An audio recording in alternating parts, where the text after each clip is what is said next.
quiet. She's so quiet. So really, so we can go on tangents. That's totally fine.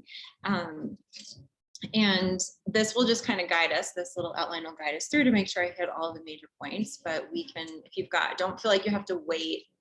I may say like, oh, that one's coming up if you do ask something. But other than that, like really, I think whatever that looks like for you with your teaching and questions you have about positive yoga, like just let them come at me with all of them.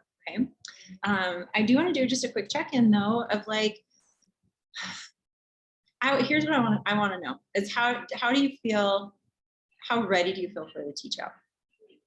On a scale from 1 to 10, 1 being like, haven't looked at the sequence, to 10 being, none of you are going to be a 1, and 10 being like, I feel good. I feel comfortable. I know it's not going to be perfect, but I feel really good about it. Okay. So let's just, let's start at home. Okay. Yeah. You can, I see Monica's got a 5. You can put numbers up, or you can, what numbers do y'all have?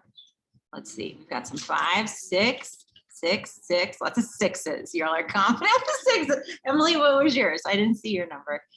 3. Okay, but you're early on, so you're good. You're good. Okay, now in the room, what do we got here? What numbers do we have? 10, 9, 8. Sorry, I'm like, this is math. Why am I making myself do this? Okay, good. Interesting. All right. Will did like gang signs. I didn't want you to see my thumb. It's easier to count that way. But the way you did it was very like, what's up? Love it. Okay, so know that there's a mix, right? We've got a mix of just like how you're feeling. And what I'll say is that, everybody, I just want to remind you, if you're nervous and anxious, especially if you're on a lower number, that like, we all want you to succeed. So we're here rooting for you and cheering for you. We want you to do well. We really do. We want you to be great teachers. One, because for you yourselves, we want you to feel good about what you've done and the learning and all the effort that you've put into it. And also we want you to be good teachers. We want you to go out into the world and teach really well. And, and just, so trust that you have that knowledge and experience. And like I always say, the thing that is going to get you better, to get your number up, either half point or a couple points, is to practice. So keep practicing. You'll be amazed at, even from now until your teach out, to practice. So especially like friends and family coming up, what I'll just say is practice your parts, but still practice the other stuff too, because it's going to all come together. And breathe. So breathe. Okay. Yeah, so good. And then everything else going okay with like all your other homework? You're doing okay-ish? You're like, what you need to do. Everybody knows what they need to do for all their other stuff. Yeah, good. And class observations, are you getting those done? I just want to make sure. Yes, I know some of you I've seen today. Last night I've seen you already. This is today. Good. Okay, good. So just like to check in with that. And then does anyone need to clear? Do you need to get anything off your chest? Does anyone have anything like you're like, I got to get this out so I can be present tonight?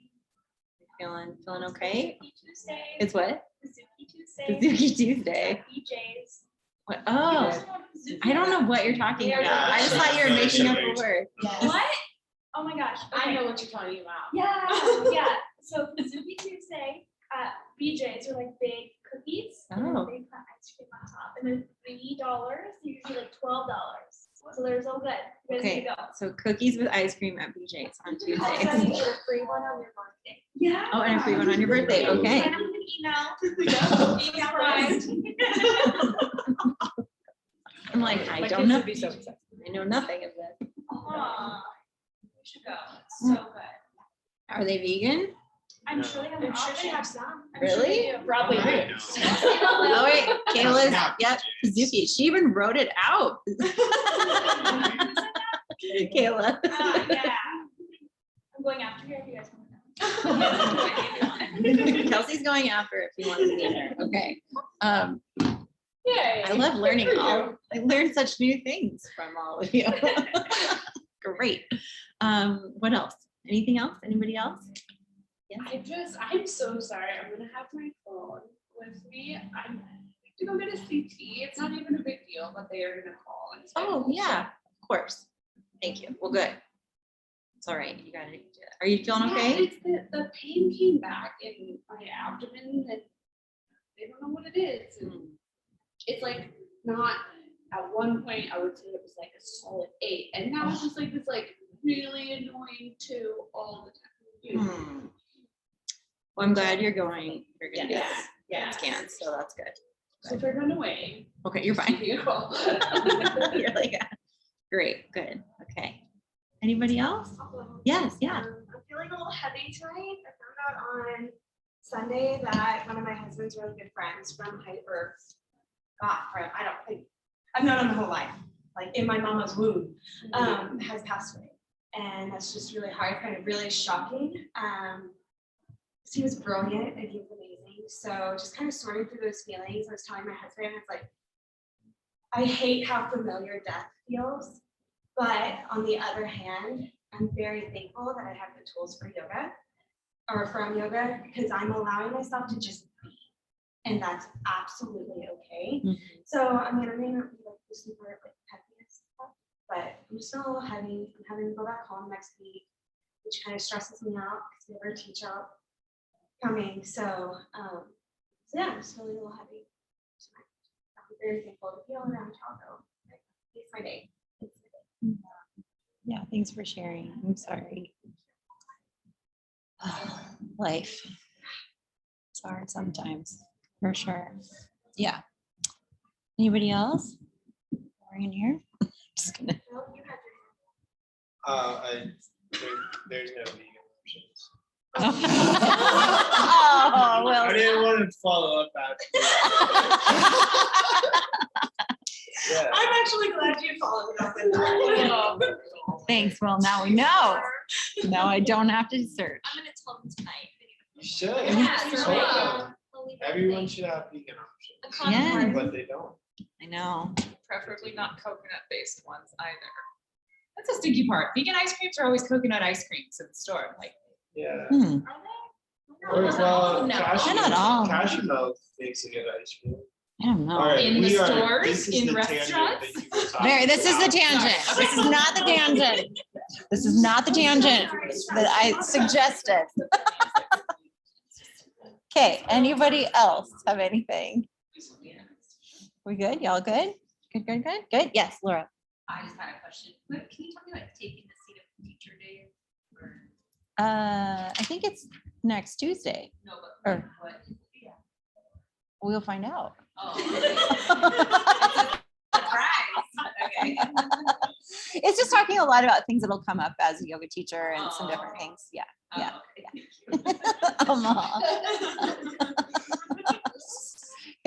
I love it. It's a big mystery. oh, there was a message. Thank you. There's stuff in the chat. Perfect. Oh, that's all all right. right. Brandy, thanks, Brandy. No problem. Oh, wait. Hang on. Yes, Ben and Jerry's. Look at you all have turned, I know, Ben and Jerry's. I like Ben and Jerry's. I'm down for vegan Ben and Jerry's. Okay, good. Okay, so anyone online, does anyone online need to clear? Does anyone have anything they need to share or want to share? You feel okay? Yeah, Aubrey, go ahead. So today is a little bit of a heavy week. My assault case with my husband has been moved from CSPD to the military side. So I would just would love to have lots of grace sent my way because I have an interview sometime this week with a detective.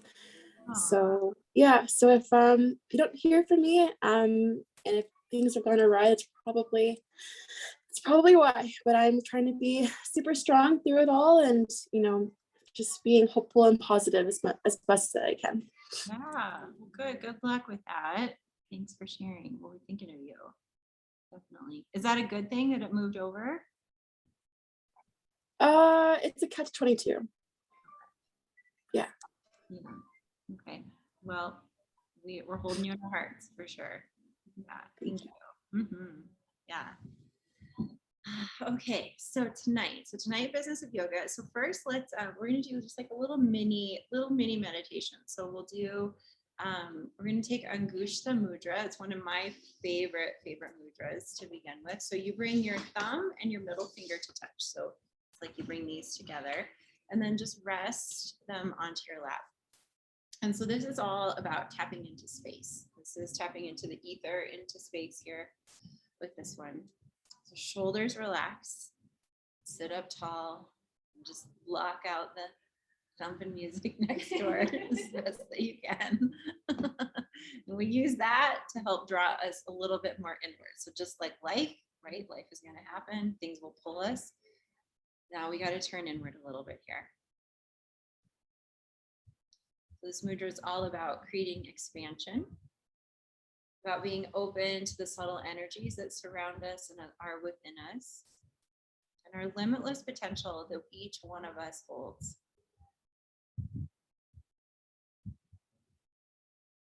We notice that your breath gets drawn a little more to your throat and to your neck, and let that area become more spacious, a little bit more open.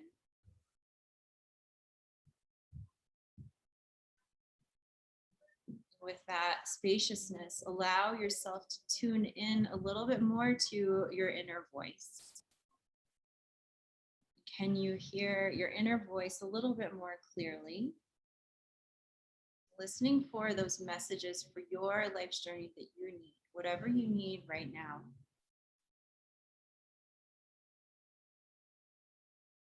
And know that whatever messages come to you, it might come in words, it might come in images, symbols, feelings, colors, it can be anything.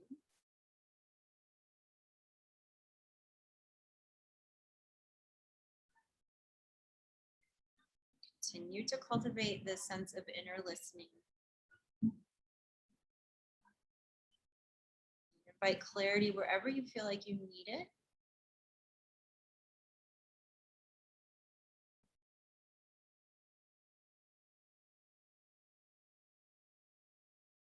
And then see yourself making any subtle changes or shifts that you need based off of these messages that you're receiving.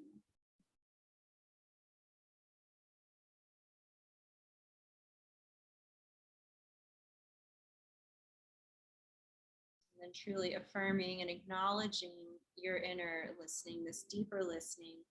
You can say silently to yourself 3 times, listening to the voice of my inner being, I receive clear guidance for my life's journey. Listening to the voice of my inner being, I receive guidance for my life's journey. Listening to the voice of my inner being, I receive clear guidance for my life's journey.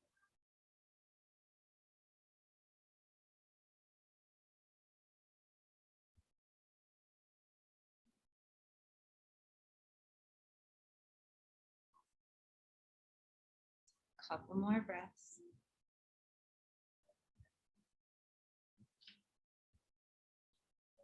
Now release the mudra. Just let your hands relax, wiggle your fingers. Take another big breath in. Big breath out. Good. So then slowly open your eyes.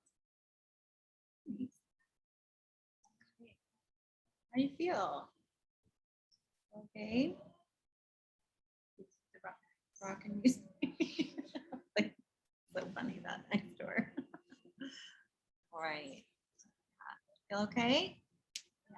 Sometimes that's nice to just take those little pauses, like use a mudra, take a little mini meditation, sometimes to tune in and into whatever we need. Okay. All right. So from here, we'll deal with business of yoga. So letting you all know, I know some of you know a little bit about kind of my journey with yoga. And so it's kind of, I think sometimes people want to know like how this all happened for each of us. Like, how did we get into this? How did we get to where we are now?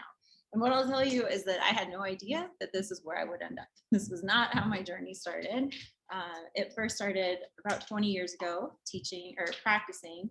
And I started initially with hot yoga with Bikram yoga. That was my first kind of entrance. Well, my first entrance was really a bookstore in Denver at this Barnes and Noble, where I was just looking at yoga books and I was like, what should I don't know. What do I get? I'd wanted to do yoga for a really long time and it just hadn't like happened yet. And So I found a book. It was a Shivananda book, which is ironically not my favorite style of yoga. There's some really cool aspects of Shivananda, but the practice itself isn't my favorite. But it's funny that that was the book that I ended up, because this random person was like, "Oh, you're interested in yoga," and like started talking to me. And then he's like, "Get this book," and I was like, "Okay." And now I'm like, that makes so much sense now. 20 years later, I'm like, I get it. That's funny.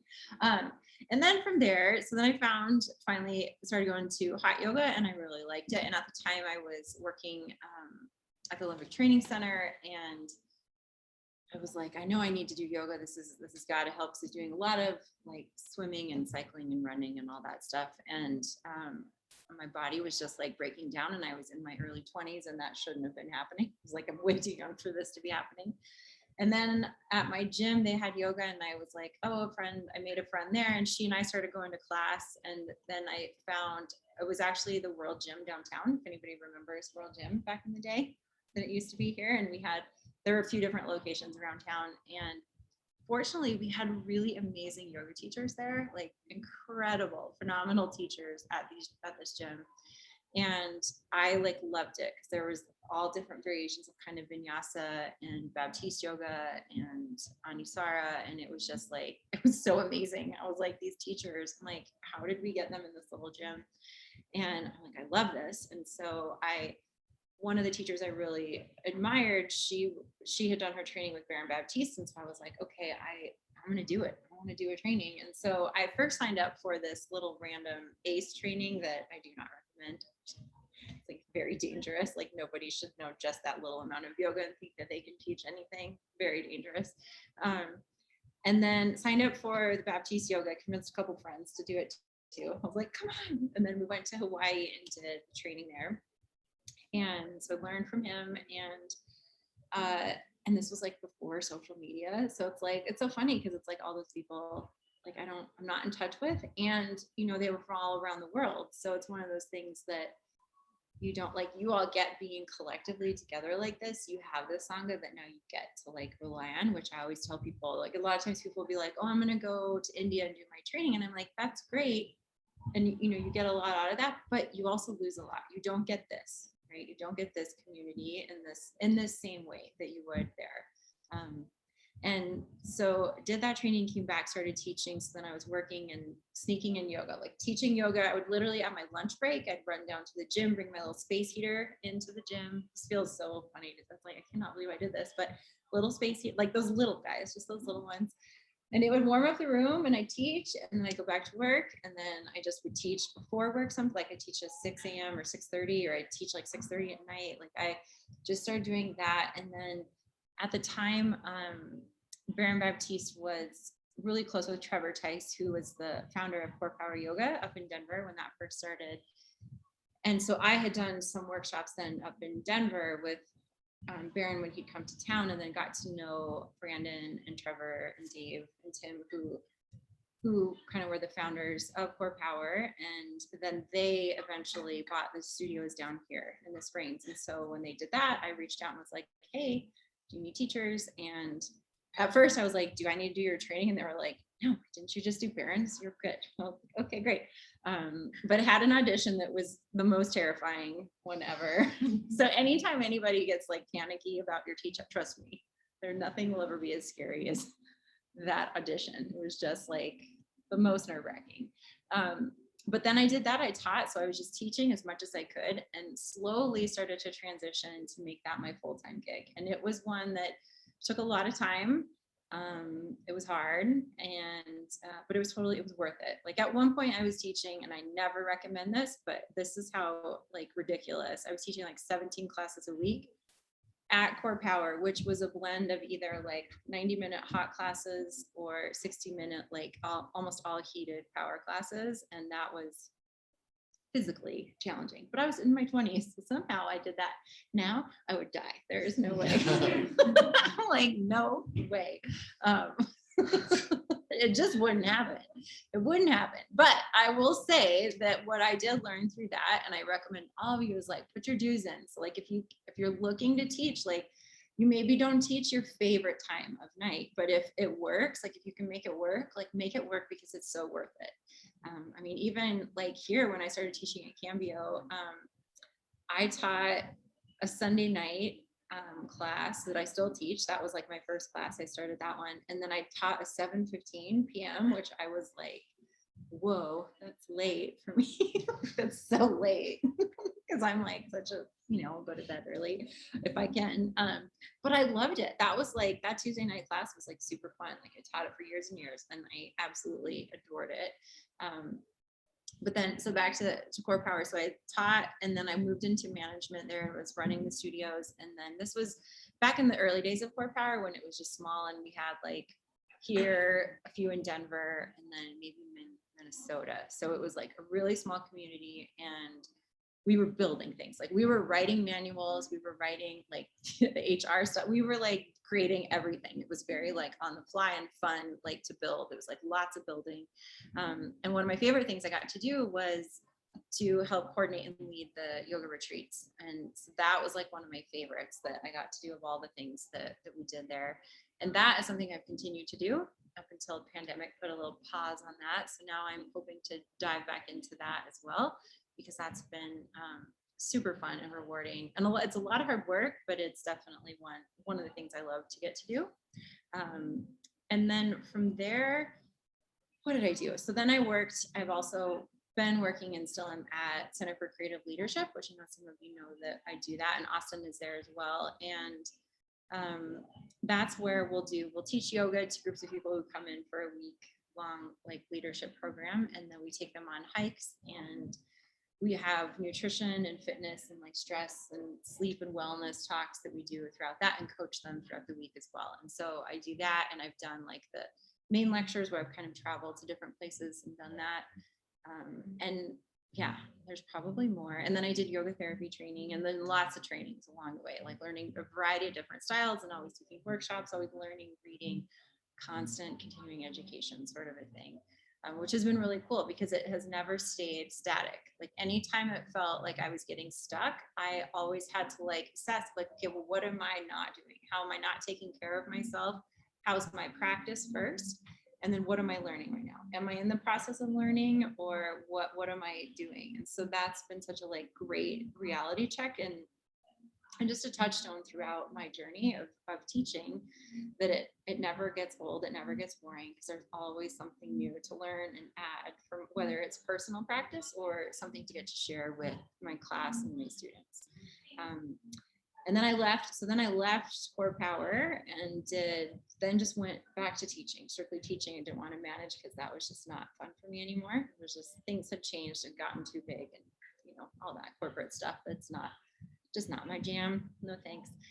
So then back to teaching, which was then very hard and humbling, because then it was like just the hustle to teach, and doing that full time was a challenge. And it is, I mean, it just is, it's not easy. So one thing to just keep in mind, that if you're wanting to turn just into teaching just yoga and like make a living off of it, like don't just quit all your job, like keep your day job. It's kind of like when people say, if you want to write or be an artist, of like that same sort of thing, that like be practical about it as best that you can, because the reality that can happen is burnout. And you see it happen all the time, is that teachers, they teach a lot and they get excited and they sub, and which I think you should, but you've also got to take care of yourself. You got to find that little balance between, making sure you have downtime for yourself, that you're practicing, taking care of you, and all that sort of stuff. Yeah. And then I taught, and then I started teaching here, and then I started to basically stop teaching at other locations. So I was teaching at a bunch of studios for a while there, and it was just like, for me, I was like, I don't like driving around this much and like splitting my energy with like different communities, which was fun for a while. And then it just kind of reached that point where I'm like, I want to be just at one place. Like, it just is nice to have like one, but there are many, you can do it a lot of different ways. And I recommend trying, try them all and see what works. Cause that's the thing, is that you're never locked into one thing forever with this. So it's like, you can try something, and if it doesn't work, change it, and you can find something new or something different to see if that works better for you. So then now what I'm doing is this teacher training, right? Well, I get to do it all, which I love so much. It's such a good time. And then I teach public classes. I'm still at Center for Creative Leadership, hopefully back to retreats for next year, hopefully, fingers crossed. I am the coordinator for our 300-hour program as well. So that I love, we have that we run once a year, except for next year. We are pushing, that one is going to be on pause. So if you were wanting to do that one, talk to me. Amber and Austin made the decision that just with everything with the grief of their mom, and there's just a lot they have to handle personally, and they are a huge component of the 300-hour. Like, they are there almost every session, like every weekend, not always, but it's a lot for them, and for them to be able to really like hold the kind of space that we need to. They're just like, that's not realistic. And I'm so glad, because that was like, of course, the practical part of me when all this happened. I was like, oh no, what about 300? I'm like, there cannot do 300. I was like, this because I remember when my mom passed away, and like how that first year for me was very, I mean, just to like function on a daily basis is really hard. And you know, you want to be able to hold space properly for people. So we made that choice to just be like, we're going to press pause, and we're reforming it anyway. And so it's going to be even better for 2023. So if you want to do it in 2023, let me know. I'll be your person to talk to. But I will say it's a wonderful program, and I love getting to be a part of it, because it's like, you get all this that we do in the 200-hour, and whether you like jump right into it or you get, well, now you'll definitely have some time. So you can, thanks, Monica, perfect. See that, that if you, you'll have time now to like put this into practice, to like teach for a while and see. And then it's like, we really dive deep. We go deep into a lot of the practices, deep into yoga texts. There is the teaching component too, of course, obviously, but there's so much more. And that's like so fun, is that this is just the surface, you know, it's like, we're just scratching the surface with the 200, and you get to really like pull everything back and like start to dive deeper. So whether you do it with us or somebody else, like continue learning, whatever you do is what I can't say enough, that every program I've ever done, even if it's been something I didn't love, I always learn something and get something out of it, that sort of thing. So I do that, and then I do workshops at the studio, and I'll do privates. I do a lot of privates with people, with kind of a combination of just yoga or yoga therapy, depending on what it is people are needing. And so like right now I've got like a mix of people that are on Zoom, so which has been really great with having Zoom, because I've got clients on the East Coast that I work with, which is really great because I get up early anyway. So I'm like, I'm so old. I'm like, I get up early, and I'm like, great, we can do some yoga first thing in the morning. That's great for me. Because if she were like West Coast and she's like, great, and it's like 9 o'clock, I'd be like, can't do it. Too tired. But I'm like, sure, let's do yoga at 7. That's great. I'm down. So that, or like, you know, going to people's houses. So it's a nice mix. So I have like a good variety of like all of that happening. And it's taken time to like figure out what works for me. And there are times where I'm like, who made this schedule? Why? And then it's like, I made this schedule, and it's my fault. You know, that sort of thing. And so I can get mad at my scheduler, AKA me, when things go awry. You know, like there's some days where you're like, what? Like how is my schedule like this? But you know, in the end, it's all worth it, because it's all good stuff that I get to do. So that's all that. Sorry, that's kind of long-winded, but it's 18 years almost now. It'll be 18 years of doing this. I'm like, that's a weird time. Time is fascinating. And so what I'll say to that is like, you all are now at the precipice of like your teaching journey. So that like, this is, you know, for what is to come for you, you have no idea. And I would say just be open to like whatever can come your way, and say yes as much as you possibly can. You know, if you can say yes to things, like say yes. You know, you can always like stop doing them, but you'd be surprised. Like I never knew some of the things that I'd be doing, nor that I would like and enjoy so much. So it's one of those things I get surprised all the time, by just opportunities that will pop up here and there with teaching, and all the things that kind of come up from the yoga. Let's see, any questions? Yeah. I'm just so curious to know more about what yoga therapy is and maybe looks like. So yoga therapy is more, it's more specialized, and it's about 1,000 hours of training. So lots. Like it took me, it took like about 5 years. and traveling. So my training, I was in Austin. So that's where we met Erica Kafka. It was in our training, in our yoga therapy training. So Amber and Austin and I were all at the training together. We met Erica and this other friend of ours that, and we've all stayed. And of course we made her move. We're like, move to Colorado. You know, we didn't make her, but that was like a lovely treat for her to move here. But yoga therapy in like a nutshell is like, it's where we take all the practices of yoga and we look at people one-on-one, or you can do a group setting sort of a thing, or you tailor the practices specifically for them. So you look at, is there breath work I can do for them? Are there mudras? Is there some asana that I want, that we need for this person? Do they need yoga nidra? Does this need to be a more trauma-informed practice? Is this more, it just depends. You really gear it for that person and where they are. So it's all about like meeting the student or the client where they're at. And it's a lot of that. So sometimes it's people that have injuries. So I'm working with that. Sometimes it's like I'm currently working with someone who's in remission from cancer and has some balancing stuff. And we're working on that sort of stuff, building some strength. Another, I'm working with spinal cord injury, some stuff like that. And some people, it's just like, how do I build a regular yoga practice? So it can be a lot of different things and it can be very specialized. So it just depends. You can kind of go some different routes with that. It can be, yeah, it can be, definitely. So there's a ton of, Monica, yoga therapy. So one of my certifications, well, is with being an actual yoga therapist, is the International Association of Yoga Therapy, called IAYT. So if you Google them, they have a whole list of programs. And so pre-pandemic, this was something Erica and Amber and I were planning to do. We're planning to put together a yoga therapy school that is like in the works. It's just got pushed down a little bit, but it is coming. It's coming down the road. So that is something that we wanted to do, because between the three of us, we have, I don't even know, a gazillion years of training and just different areas of things that we can bring to it. So we're really, that's exciting to know that that's going to come eventually. But there's a lot of different schools out there. I know Caitlin, who, if you all know her, who she subs here a lot at the studio, oh, what school is it? Is it University of Maryland? They have like an actual, you can get, I believe, a master's in yoga therapy through them. So you can do that. Like you can go a lot of different routes in getting it.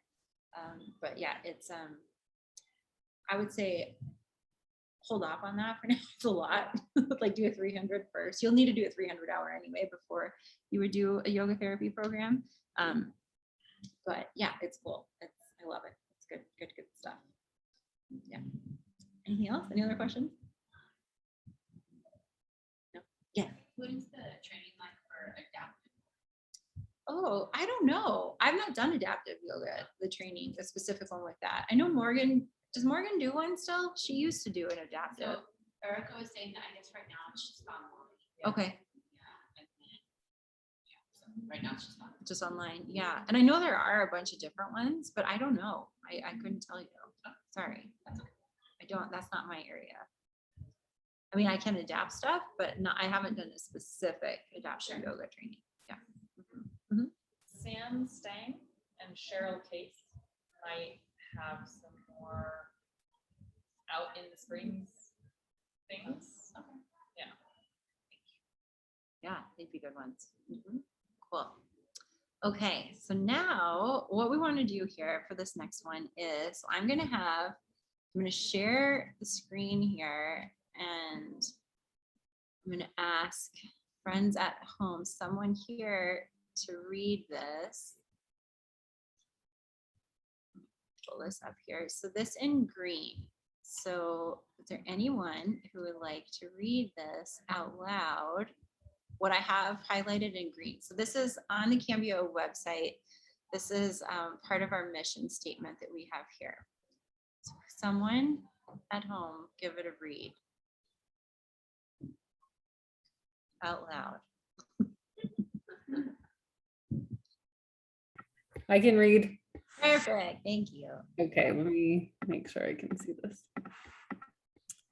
Okay, we opened Cambio with a mission to make yoga accessible to all. We continue to work toward this with our donation model, our community-based focus, our down-to-earth teachers, and our ever-broadening range of classes. We have classes for a variety of ages and needs, from little kids yoga to adaptive yoga for those with physical disability or impaired mobility, and so many opportunities in between. Our dad even poured a concrete wheelchair ramp at the back door because the other one was at the other end of our little strip mall. The whole family and all of our teachers are on board with this mission. We know we still have work to do. We are always looking for ways to become more inclusive and invite your ideas about this. Ultimately, the biggest barrier to trying yoga is in people's minds. It can be fear of the unknown or preconceived notions about what yoga is and who yoga is for. Thanks to you telling your friends and loved ones about us, that barrier is coming down. Awesome, thank you. So what do you hear in that? What stood out to you? Does that feel like Cambio to you? Yeah. What about that? What stands out to you?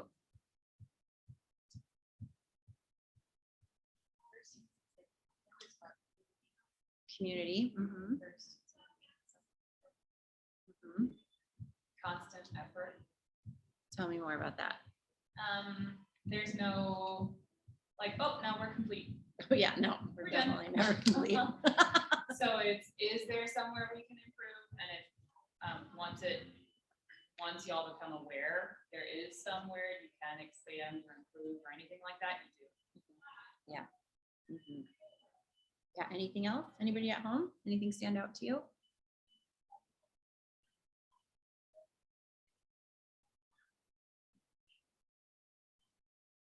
Or anyone else in the studio? Yeah, Laura, and then So one thing that stood out to me was how you guys have the donation base the donation base. and even how, people can come and clean and take classes. And I think that's really important because, yoga can be expensive, but we make it accessible for anyone regardless of their financial situation. Yeah. I think that goes for a lot. Yeah, and we really tried to get clear on what that looks like. Because I was one of those people, but I was like, but what does it mean? When I was like, okay, they opened the studio and I'm like, but how much do I give? Because I was always like so afraid, where I was like, am I giving too much or am I not giving enough? Like, I don't want to it was like, I was like, tell me some parameters. I was like, I need to know the rules so that I can adapt from there. Like, that's how I was. So when I started teaching, I'm like, can we please give a suggested amount? I was like, I just, in my little heart, I know I need it. And I was like, and I'm sure I'm not the only person who, and it was good because I think it gave people that good idea of what felt good for them and for them to understand what we recognize as reasonable. Obviously we had to adjust for the pandemic too. That kind of shifted things a little bit, but yeah, and Amber means it. She really does mean it. Whatever you can do, she's held really strong to those principles for the studio, which has been pretty cool. Let's see, Lavani and then Austin. There's also comments in the chat, just to let you know. Oh, so sorry. Just the constant addition of classes and the workshops and it's always changing and there's always something new to try. And that's so exciting. Yeah. Let's see. What do we got here? The broadening range of classes, down to teachers, welcoming. Differently abled bodies are included, even with little bodies. Yep. Back to the teachers, most welcoming studio have come across in the Springs. Yeah, a big impact from the teachers. Oh, good. Love that. We do have such nice teachers here. I think we're so lucky. I love it. And even interns, I love when we get our new round of interns and it's always just how's it going? Last night I practiced, in class, and Ade was in there and I'm all, how's it going? Because she taught the 6 a.m. and then she was there for Amy's class last night. And I was just like, how are you here so late? But then I was also like, wait, I got up early today too. I was like, wait, I forget that we all do that. And she's just like, oh, it just felt good to take, a more senior teacher's class and feel things a little different, so it's the wheels are turning, that excitement, and seeing the different teachers. I think I mentioned this to y'all last week that that took my class recently and they were like, okay, let's get together for a meal and like plan our class, you know, and it's just like, I love that. It's just, it's fun. It's like, you have the community, but you know, and we all have to choose, you know, we choose how much we want to participate with that, which is really fun. And awesome. Yeah. Oh, mine just, you were asking what sounds like Cambio, Mhm. and mine was the little anecdote about the ramp on either side of that. Oh, And to me, uh-huh. that was just very Cambio, like a funny, like humorous Yes. little story. So I don't know. Uh-huh. It is very Yeah. much so. Yeah. Yep. Randy poured that little ramp there in the back. That is very, yes. We're constantly fixing random things or whatever, you know, definitely. So with that being said, now what I want us to do is for us to think about creating your own mission statement. So you've all created your bios already. Yes, right? You all, Austin had you all do that. So now what I want you to think about adding to it is your mission statement. And this is your why. Okay, so we're going to take a few minutes to just journal, jot down some ideas. So grab a piece of paper or whatever you want to write. And this doesn't have to be long. So I would just say throw out however you like to write and journal is great. So you might just do a list. You might like write out complete sentences, whatever that works for you. But it's like, what is, I'm going to give you a few prompts here that might help you if you're kind of like, I don't know. But this is like your why. Like, why do I teach? Why do I come to the mat time and time again? Why do I want to do this? Why is it important that you teach yoga? So that's something to think about. And how will your teaching benefit the world? Okay, so that's another thought. And what are your unique gifts that you bring to teaching for yourself? And I'll give you my like short version of my mission is to empower others to be able to do more than they ever thought that they could do. And that applies to when I'm here with you all in the room and I kind of push you and I sit in the silence and I'm like, let it be uncomfortable until you all say something. Or we're in a classroom and, you know, and doing an asana practice and I'm like, try this or what about this? And, you know, and getting people to just try things and to push a little bit more and surprise themselves. Let's see. Yeah, let's see here.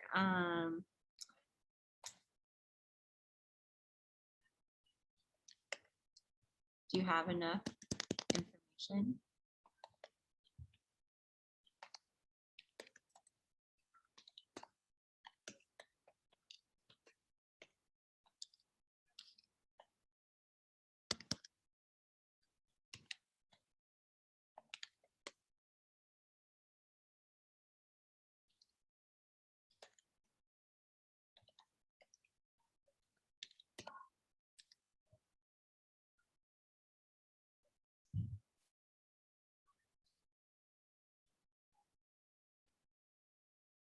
That music's so intense in there.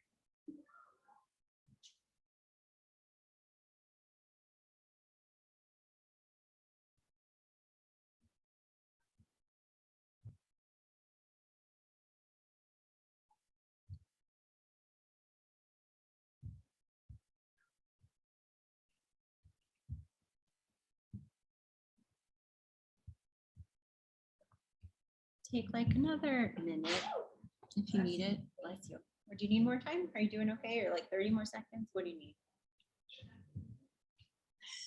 Leave a lot of blank space. Yeah, blank space is fine. Don't worry. You don't have to like post this on your website tonight. So you're. You gotta fill this.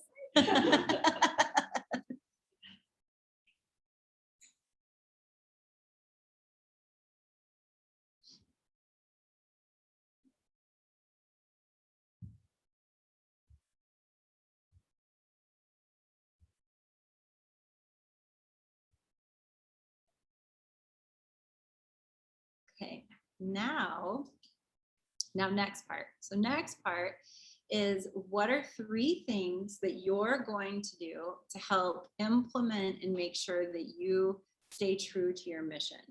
So for example, what that looks like for me. So knowing that my mission is to really empower students, teachers, whatever, to maybe surprise themselves, do a little bit more than they thought they could. One is I make sure to learn people's names.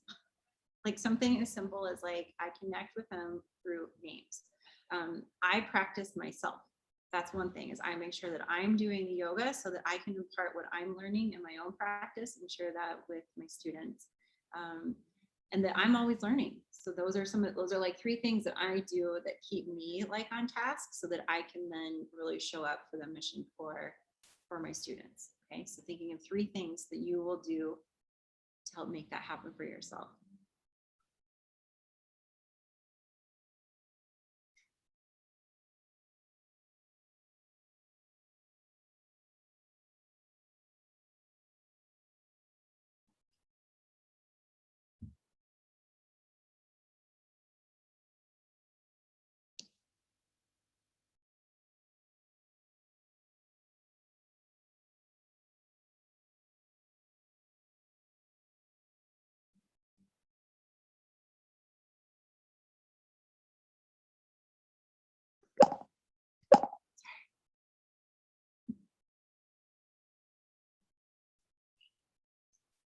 You know, we must be at the end. I know, right?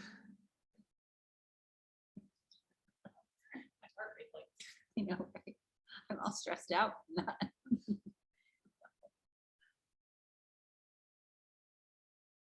Okay, so now what we're gonna do is we'll break up into friends at home. I've got you in groups of 3, and now you're gonna share. So now just in your groups of 3, just share and see like, okay, does this make sense? Or if you need to kind of talk it out, because we all are different, and like, Austin's like, I don't know what to write down. Like, I'm kind of that way too, where I'm like, I don't know, but if I start talking, like for me, the way, if I can verbally process it a little bit, it helps me to kind of suss out like, oh, this is what I mean. This is like what it means. So you can kind of share what you've written and then go from there and see if that can help you to get clearer on what your mission might be and what your little objectives might be. Okay. So we'll do groups of 3, and let's do, I'll do 9. Let's just do it in even 10 minutes, and I'll check in with the group, see how you're all doing. If you finish at home, you can come back to the main group from there. But we'll take about 10 minutes to kind of break out, share, ask each other some questions, and just be a little vulnerable. It's just small groups of 3, so you don't have to share with a large group. You know, it's just you're in a trusted space with one another. Okay. All right. Sound good? Okay. All right. Okay. Groups are open.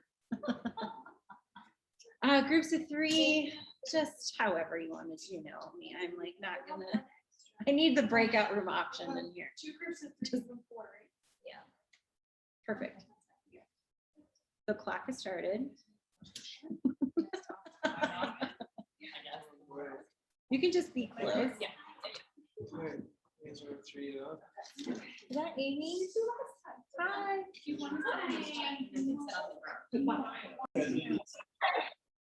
Okay. All right, we're back. We're back. How did that go? How was that exercise? Yeah. Okay. Yeah. It's neat to hear that there are so many different flavors. Yeah. Different flavors of answers, right? Because you're all different human beings, right? Everybody has something different to contribute. Even though you've all done the same training, it's going to be filtered through you all differently in your life experience and what has like stood out to you, what you're excited about, what you're passionate about. And so, yeah, it's exciting to get to see. Does anybody want to share kind of where they're anything that they're like, either you're like, I don't know, or like, yeah, that we got it worked out. Do you want to, Laura? Yes. Laura's gonna change the world, so. Okay, Laura, I'm putting you on the spot. Am I supposed to read it? Thank you. We love you. We love you, Laura. We love you. Okay, so, okay. I want to create a space for individuals with disabilities and their caregivers to practice at the same time. Because a lot of caregivers, that's what they are, right? So they don't have a substitute caregiver to come in. So for them to have a space where they can actually bring the individual with them and both of them can practice. So I'm not sure how that would work, but we can figure it out. Yeah, totally. Why? Well, it's important because everyone's life is important, you know, like you need to find meaning in your own life, even if you're caring for others. I guess. Yes. I'll just enrich other people's lives by showing them that they matter and showing them how that they can care for themselves, even if they're like at home. Mhm.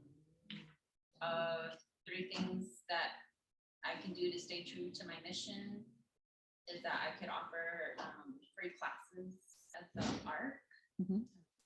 They have like that really beautiful facility right by Campview. Oh, yeah, uh-huh. Yeah. Mhm. Yeah. So, so maybe like once or twice a month, I could offer free classes there to the individuals and their caregivers. And then from there, like once they get to know me and stuff, maybe they'll feel more comfortable to come to like an actual studio. Yeah. And then continue to take certifications. Like I'm really interested in doing or like learning sign language because I know it's probably like a deaf community. Uh-huh. Mhm. I don't know. I mean, maybe there is a really great place for the deaf community to practice yoga. But Yeah, well, the Deaf and Blind School, I know that they've done classes and stuff there. so I don't know. I think that's like another community to reach out to. Yeah. And then just like continuing to practice my own practice, but then always like learning and educating myself. Yeah. That way I feel more to- I love that. Ah, so great. Yeah. And see, and it's good to share this too, because it's just that it's inspirational to hear what people are doing. And then with you all staying in touch and letting each other know, it's good too. So then you can refer if you know someone who needs something like that too. You can be like, oh wait, my friend Laura can help you. Like, I'm going to send you to her. Because that's one of the things that I will say, like with the concept of business of yoga is that, yes, of course there is competition, whatever that means. But for me, I view the yoga community, and especially like Colorado Springs, and now it's like the world with Zoom and everything, is that like all ships rise. You know, it's the more people that are coming to yoga, the better. And, you know, for people to get to come to yoga, I think it's great. Like, and my feeling has always been, if someone is looking for yoga and they're looking for a style of yoga, and if we don't offer it, I will send them to where I think it's a good fit. Or if they take class and they're honest and they're like, that really, I wasn't looking for that. I wanted something a little more like this. I'll either go, oh, we'll go to this class, or try this studio, you know, because I want people to find the right yoga for them. It's going to work for them. Because I do believe there is yoga for everybody, like everyone, no matter what, like no matter your personality, there is a style of yoga that will work for you. You just might have to search a little bit to find it. And it's kind of like that with teachers too. It's like finding your teachers. You're like, yes, yeah. You know, sometimes it takes a minute, and that's okay. Yeah, so I love that. It's so good. Anybody else want to share? Anyone at home? Any of our Zoom friends? They're real shy tonight on Zoom. Mine was kind of rushed, but I can share what I think and feel. Okay, great, Monica. Great. Why do I want to teach yoga? I really want to help people. That's always been my heart. I've always had the heart of a servant. I want to be an example, because I don't know about y'all, but I don't see a whole lot of people with my body type doing yoga, and I want to, every body again is a yoga body, you know, and I want to create a space that allows people to be comfortable to practice and just be who they are. Hopefully that opens the doors for people that are my size, and they can say, oh my God, look at her doing her thing, and it's awesome. And because I mean, I won't lie, before I started practicing yoga, I thought, oh God, there's no way a fatty can do it. And that was just my personal perception. But once I started practicing, I realized, oh my goodness, my body is capable of amazing things. And so I kind of want to make people aware and that they can be comfortable doing that.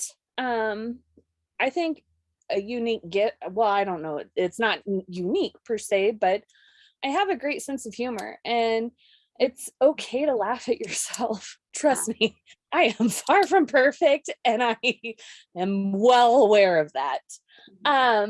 And I want to be able to make a class light and fun and make people go, okay, this is where I want to be.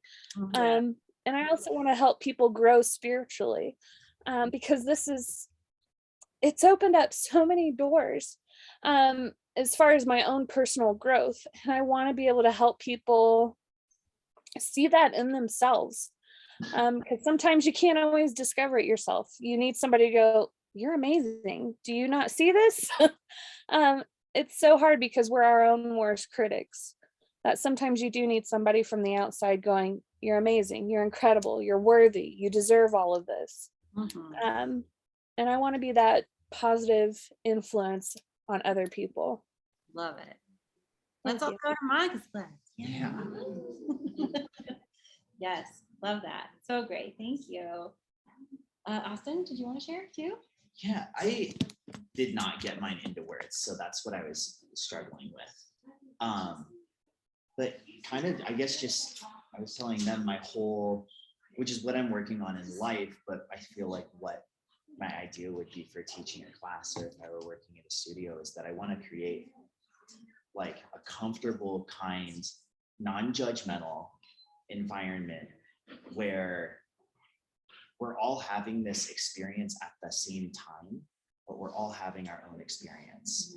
And so to really like, I don't know, I get really attached to people, and I do that as a teacher too, is like, I want to curate your experience. I want to make sure you have a good experience. And like, as a student, like, just let me do my thing is how I feel. And so I feel like I'm kind of that one, like, I'm here to, you know, to help you, to encourage you, but it's kind of that whole, I really want to work on letting everybody have their yoga experience, and that I'm having my teaching experience, but that like, you're just, it's okay. Like, you can just experience what you need to experience at any given time. Love that. So I don't know. It came up like I had regular practice as one, but I think also teaching, like if that's my mission statement, I think that you have to teach, because that informs your practice and maybe what you need to practice more, and vice versa. Meditation was a big one, because I feel like in order to hold space for people, you need to learn to hold space for yourself. And so that needs to probably be more regular in my practice. And actually, I really liked your learning names one, because I think that honors people's space and like allows, that's important when I teach kids too, is that I try to learn your names as quickly as possible, because I think there's a level of trust there that you build by honoring the identity of another person. So Yes, I agree. The names thing is big for me. I will say, with all the trainings that I've done, like I mean, I may not like get everybody's names down right away, but I try really hard. And I've been to different trainings where the teachers don't even make an effort, and you may be with them for 2-3 days and they don't even try. And it's like, wait, but you're with us for days, you know, like, and you're not even, you haven't asked one person their name, like, you know, and it doesn't feel good, you know. And even if you're terrible with names, if you're like, oh, but I'm terrible with names, I can give you tips and tricks. Yeah, so I will, couple tips and tricks that help with that are, like if you're for example, at the studio, you can, you know, have a little Post-it and you can write down, you can be like, Emily, tie-dye sweatshirt. Like, you write like what they're wearing. You can literally say, you know, Megan, green pants, you know, or like fun socks, like something like that, like you have that then you take in with you, and it's on your yoga notebook, and then it's just there. If you like, say maybe you know half the class and you don't, you know, you're just like trying to remember. Sometimes people will throw you off because they'll come in fully dressed and they'll check in, and then they change into yoga clothes, and then you're like, wait, I don't remember who you are, like that sort of thing. So that can happen. Has anyone seen Emily? Where did Emily come? Right here. Me. We just met each other. You can, what I'll say that is nice, like with like signing in up in this at the studio, is like when people sign in ahead of time. So the way I used to do it, like over a lot of studios, they'll have like the little key fob. So the student hands it to you, you click them in, and then it just pulls their name up and you're like, hi Laura, nice to see you, you know? And you're like, sweet, that was so easy. Here, it took an adjustment for me to when people would walk in and then you see them and then you look at the roster and you're like, sometimes that is just, it's like having the name written down and a face like helps me. I used to do many years ago, one of my jobs was, and I think this is like carried over to CCL where I'm with someone for just like a week at a time, but it was, I worked at this lodge where we'd have guests for a week or two that would come through. And so at like breakfast, we'd get the list of names and we'd have like 15 people and we're like, okay, we got to learn their names by the end of breakfast, you know? So it would just be like saying their names over and over again and like, whatever it took, you know, to like whatever kind of story you need to tell yourself to help remember, you know, that sort of thing. So, I mean, I'm not always perfect. I will say Zoom is really handy. This is nice. Like it made us a little lazy with teacher training online because then when you all came and we were all like, oh my gosh, all these new names, they're not on Zoom. And so that was it was good. It was fun. Oh wait, we have to have some tips online here.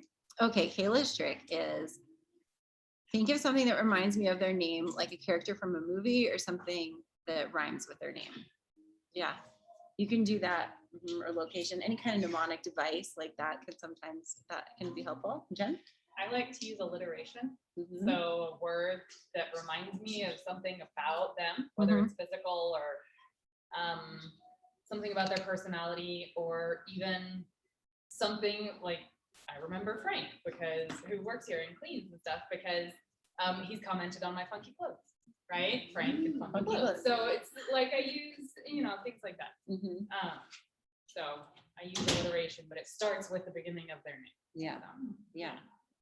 I mean, and I'm sure there are tricks you could Google if you're someone who struggles, but really like, I do think that's important when you're teaching to use people's names, you know, and you try to get everybody. One trick that because some of the teachers we had in a meeting recently were struggling with that. They were like, how do you remember? And I'm like, okay, well, here's a cheating trick. So let me show you. So you know how we all have our phones in the room because our playlists are connected in there. So we have the sign in. So we can access the class sign in on our phones. So it'll have the roster.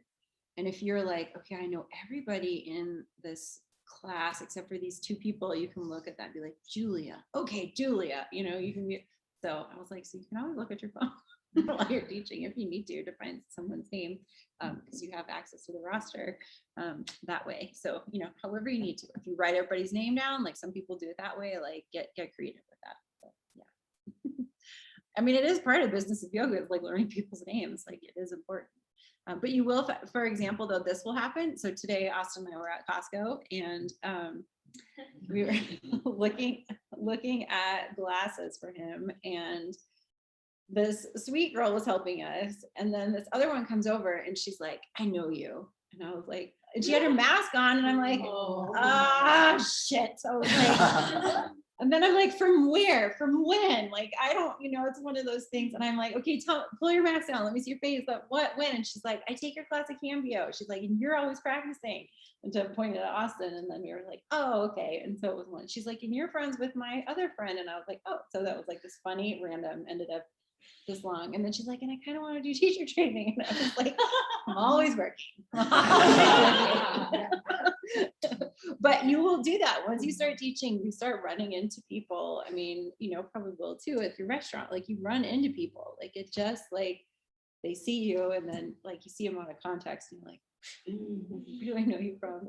Or people when they see us like at a restaurant, they're like, I think it's kind of like when you're in school and you see your teacher like out in the real world, they're like, you're a normal person. It's like, yes, You're not yoga clothes. I mean, I might be in yoga clothes. Yeah. I may have worn this all day.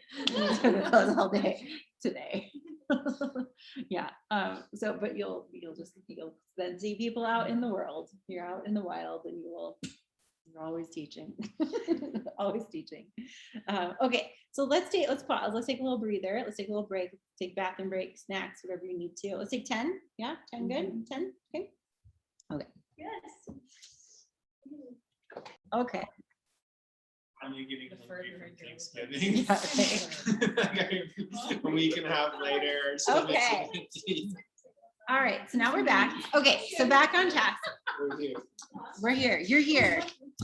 So the next thing I just want to remind you, so now that you all just did your mission, I would also say it's just as you continue to like progress with teaching, and I would just, when you finish the program, or if you have time, if you're ahead of schedule with things, like start to build a yoga resume for yourself.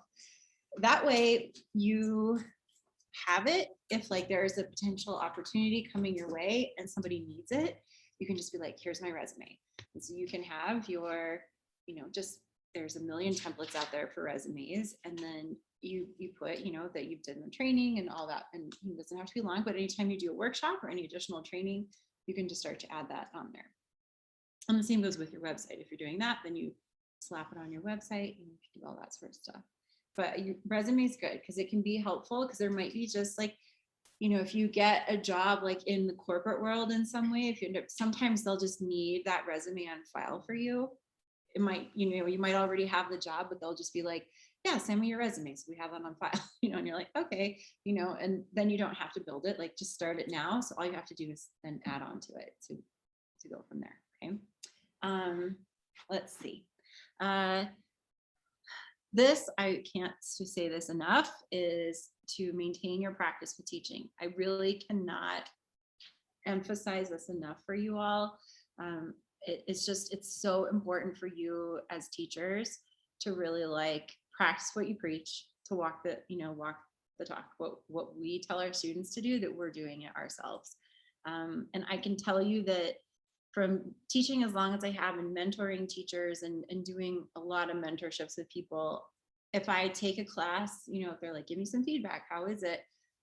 And sometimes if I'm like, the class was like, one of the questions I'll say is, have you been practicing? And if they say no, it's very obvious. Like, you just know. And it's like, I ask that question often because it's like, it's showing, as a way to be like, it's showing that you're not practicing, because there's just not like that joy and excitement that you want from your teacher, right? And that you as a teacher want to give your students too. And so it can be hard when that happens, but I will say, just like the yoga, just like the sutras say, that the yoga starts now, that we get to decide at any point to start up again. And if that's, I'm going to do 3 sun salutations, then do 3 sun salutations. It doesn't have to be an hour-long practice. I mean, if you can get those in, if you can get to a studio and practice, great, but make time for your own practice. Start to form that for yourself. I mean, the pandemic, if anything, taught us like our home practice is so key and that it's possible. I mean, some of us found that like, no, it's not, I can't do it at home. And they couldn't wait to get to the studio. I mean, I'll remember that coming back, like getting to practice on the floor was like, oh my gosh, this was so amazing, right? I was so sick of the carpet at our house. I was like, oh, let's rip these carpets up. Like, I was just about ready to do that. I didn't get there, but I was close. Like that sort of thing. But whatever your practice can look like, I just can't emphasize it enough to really focus on that. And, there's that expression that we teach for ourselves and we practice for our students. And that really is where you're going to get inspiration from class, just by moving, just simply moving and doing that. You will get inspired. So then when you teach, you can bring your experience, mix that in with your teaching. I think it's just so important. And your students feel it. They feel it if you're not doing the work. Like it shows up. They may not know it, but you'll know it too. And when you're like, oh, I haven't done anything, I haven't. And it's, and it's fine. Give yourself some grace, but know like to check back in and adjust from time to time, Okay. Okay, let me see here. Let me look at the form here. Handout. Okay, so what's next? So I know everybody always wants to know what's next. So you've got your teach out. That's coming, right? So you'll do that. And if you're wanting to teach at Cambio, Kristen is going to send you, bless you, all of the things. So she will, if you do want to teach her, she'll send you, there's an application that you'll fill out that'll like, if your availability and like all that stuff of like what you're wanting to do, why you want to teach and all that. So that's coming. So just know that if you want to do that. And know that if you are like, I'm going to be traveling the next month or 2 months and I can't do anything yet, that doesn't mean you can't still teach here. So if you're like right away, if that's not going to work in your schedule, what I'll say is just when it does work, then reach back out to Kristen and say, hey, I want to apply for an internship. And you can do that. Okay. So it's not like you don't miss out on the opportunity, but you know that you can always come back if you can't do one right away. Okay. And obviously the more available you are, the better the chances are for you to get a class on the schedule. Let's see. We do have, so our internships, you may know a little bit. Do you all want to hear about this? Okay. I figured you did. That's why I've added this on here because I'm like, everybody always asks. So I'm like, I'm going to talk about this up front. It's a 15-week program, the internship, and it can be either you get one class that on the schedule that you are dedicated and responsible for. That means you have to get a sub if you can't make it. All that stuff you're responsible for. There can be an option where you like split the class with somebody else. And I think that's still happening, that option, because it used to look like this, where pre-pandemic, where you would have two people that would kind of co-teach so that one person would teach and then the other person would adjust. And then the next week you flip flop. So I don't know if that's still, obviously you're not adjusting, but I don't know if there's the every other option. Kristen she will be able to finalize that and tell you that. And someday, hopefully, we'll be able to do adjusting internships again, which those were always super fun. I loved that because I loved having adjusting interns in my class. It was so fun. It's just so great for everybody to get that experience. So that hopefully can come down the road at some point in time. And when you are, so at Cambio, just so you know, like teaching here, there is just so much you get from teaching at a studio. So I know sometimes people just want to go off and do their own thing, which is great. And we support that, like do your thing, do what you want to do. But there's something about teaching at a studio that gets you a lot of really good experience and exposure to the yoga world. And what I will say at Cambio that's really unique is that your internship consists of, you get mentored along the way. So you get one of us senior teachers to help you through that time. So what that looks like is that we will come to your class 3 times during your internship and take class and sit down and chat and like, how's it going? What do you need help with? Give you feedback on like how your class went, like any tweaks, any adjustments that you want to make, and just help you on like, how's it going? Like, what do you need? Like, do you need any support? Are things going okay with like signing in? Any questions with the computer? Like all that sort of stuff. That is really a great element. And we also have you have the community of teachers then to connect with that we have here at the studio. You get to practice at the studio. That's part of it as well with teaching here.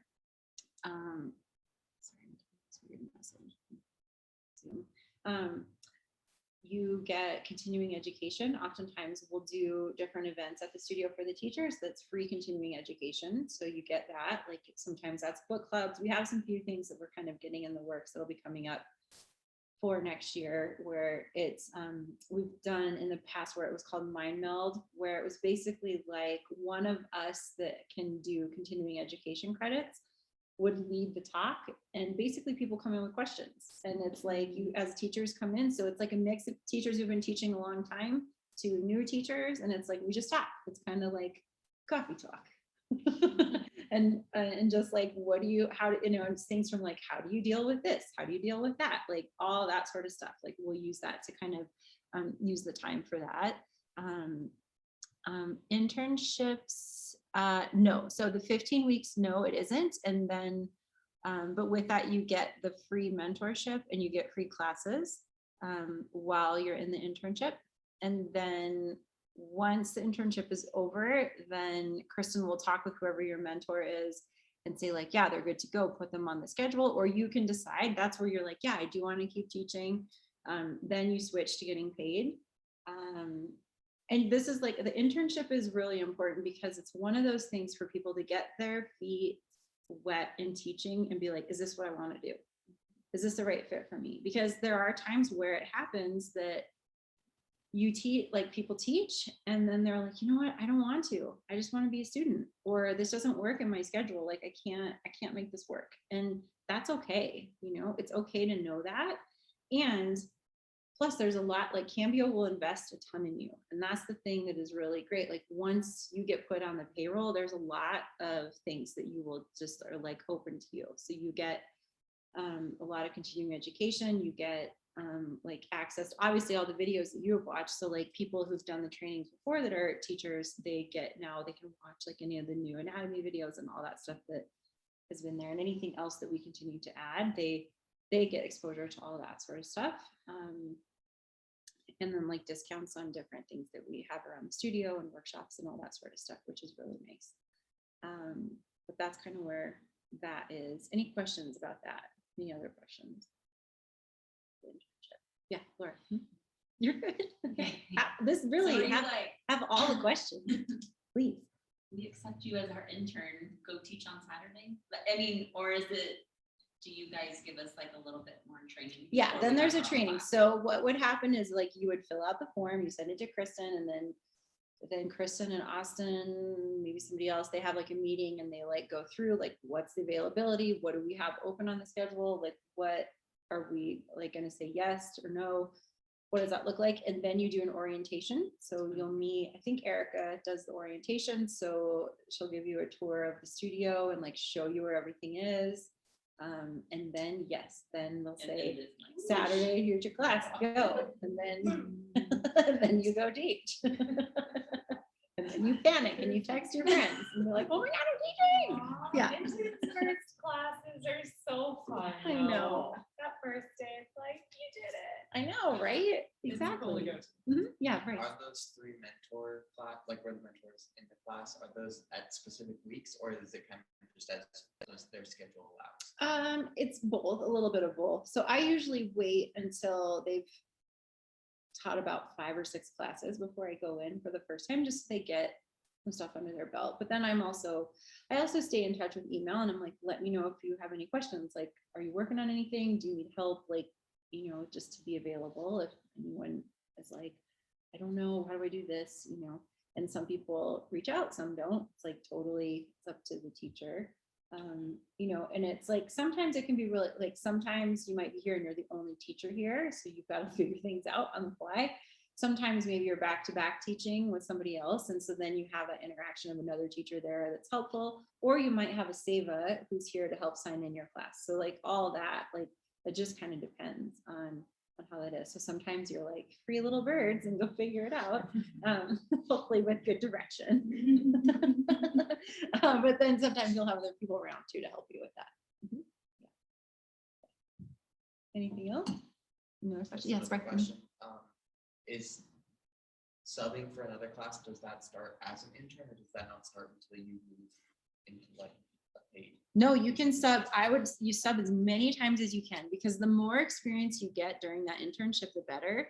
So even as an intern, like, yes, it says intern class on there, but if you sub like a class that isn't an intern class, it's not going to change the name of the class. It'll still be there. And I say do it, because one, you just get that experience, because teaching 1 class a week, although it's great, it's not enough. Like, you need to teach more if you can. So I'm always like, those little interns, I'm like, get on the sub. Are you subbing? You know, because it's like, one, we always need subs. Somebody always needs a sub for something. That always happens. And you get exposed to different times a day and then different students. So then you know, and that's really nice to get that option for you and as your teacher. Hang on, I've got one question here. So the pay for teachers, yeah, typically it is all over the place, Kelsey. So there is not a set standard for teachers. So what I'll say to that, benefits for a full-time teacher, it's really going to depend where. Some places will teach hourly. Some places will teach per student. Some places it's a flat rate. Rarely is it salaried, unless you're like managing, sort of a thing.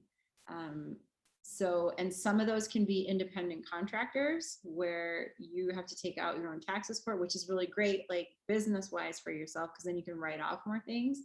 Some of them you'll be an employee. So it just kind of depends. Like it is different at every studio. So there's not like a set standard. I would say, I don't know, typical classes probably around anywhere from, I don't know, like $20 a class to, I mean, like $100, just depending on like where and how you're teaching and experience and all that sort of stuff. So there's not like, there's no standard. It's sort of kind of like personal training and all that sort of stuff where it's just sort of kind of up there. It just depends on each place. Did that answer all your questions, Kelsey? I think. Yeah, can you talk about like, I mean, I obviously don't want to be a full-time teacher right now, but like that's a really big jump to doing full-time teaching. And can you talk about like any insights you have on like, because most people need health benefits and PTO is nice and those kind of things. So can you talk about like bridging that gap in your experience? I mean, you gotta hustle. It's just like, I would say doing a variety of different things. And that's why 90% of teachers work part-time. They're not full-time.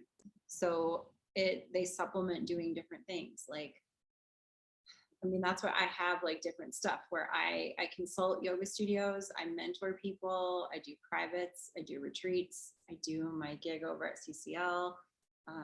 I've got like I've got a lot of different sources. So I would not lean on just teaching yoga. Like you will not survive on just teaching yoga classes. Like that's just, I mean, especially not in Colorado. I don't think, you know, maybe in a bigger city with bigger names and like people that can really pull stuff, but that's going to take like experience and time to build that up.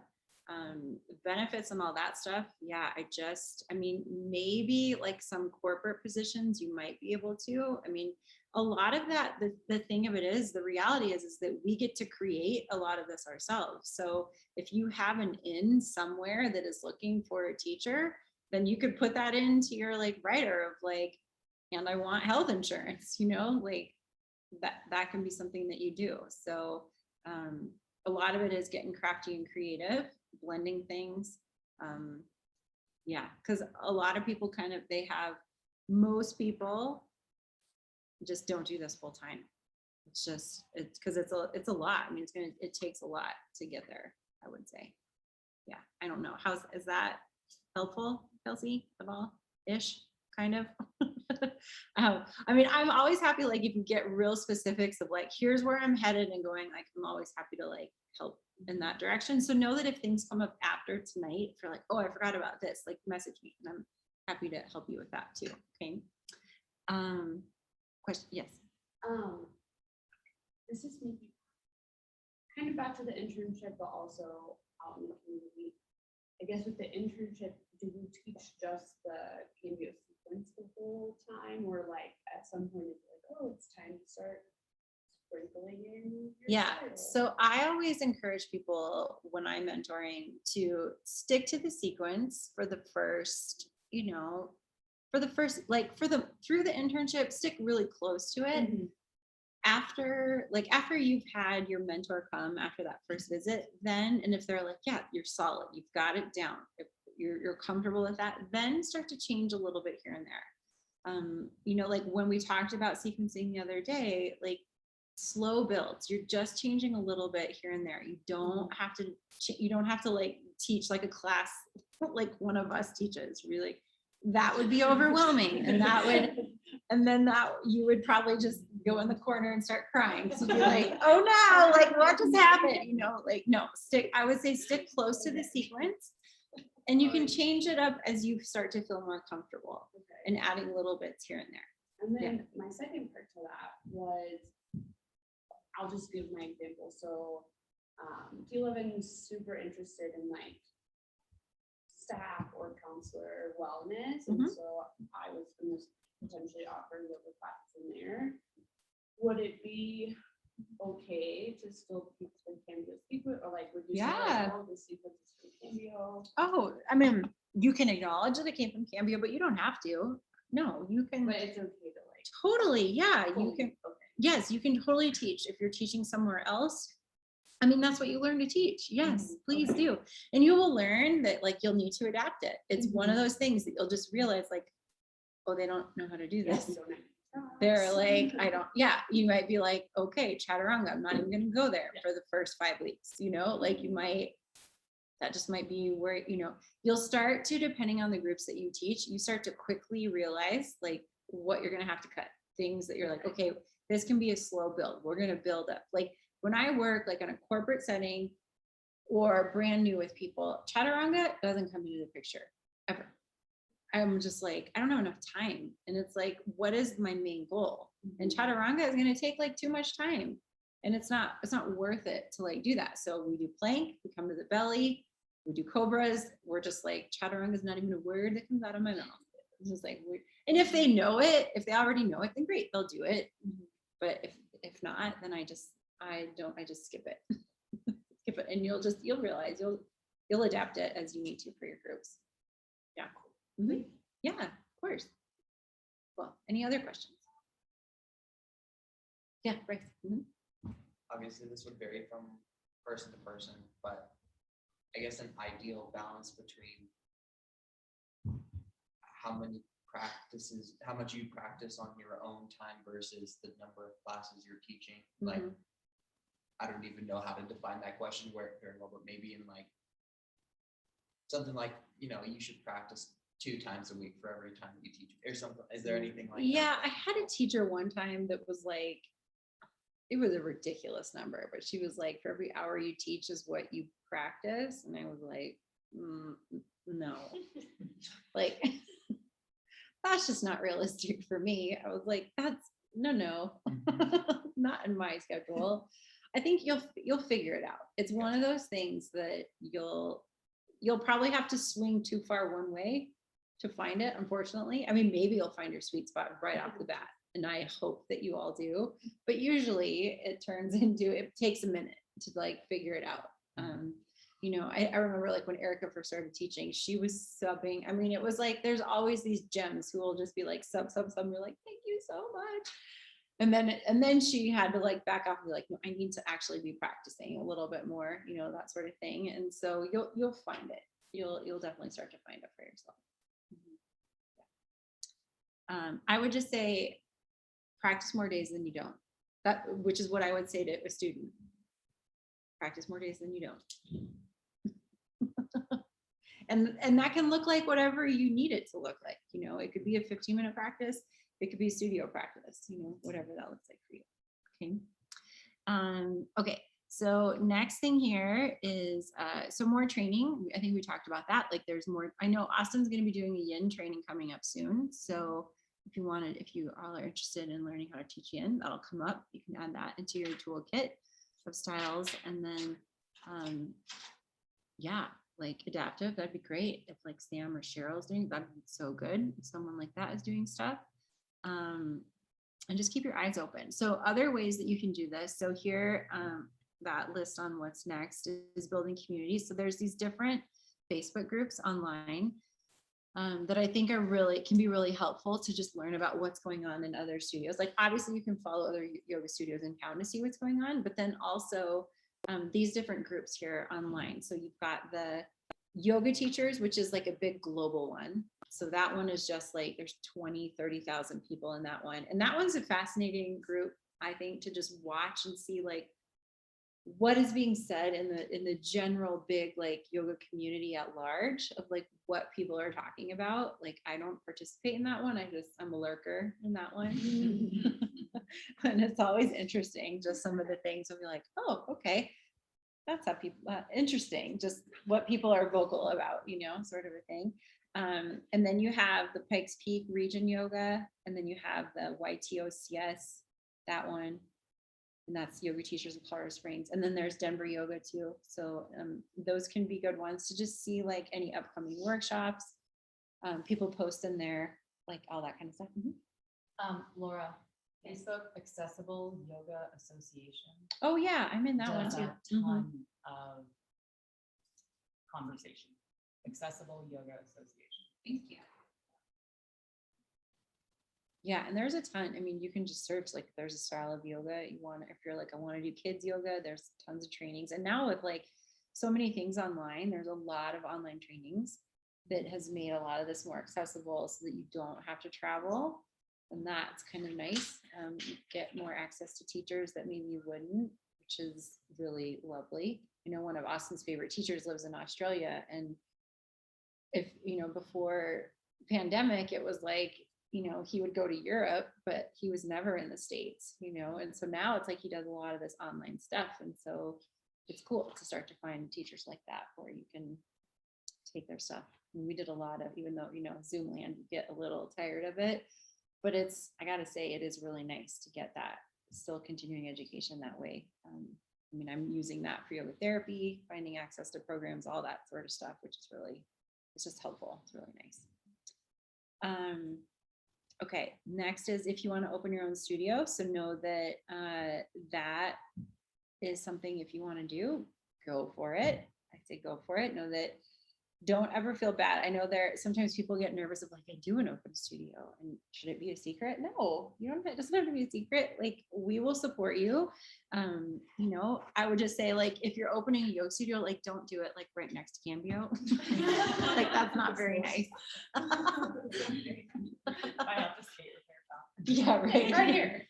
Yeah, that'd be kind of weird. But other than that, like, if that's something that you want to do, go for it. If that's like where your passion lies, I will say, I have unfortunately seen a lot of studios shut down, especially with the pandemic and all that stuff. But even beforehand, a lot of really wonderful teachers that I just adore and love so much have closed up, because the problem is that if you don't have the capital and you don't have the resources to really sustain it, you end up being the person, if you're the owner of the studio, you're doing everything.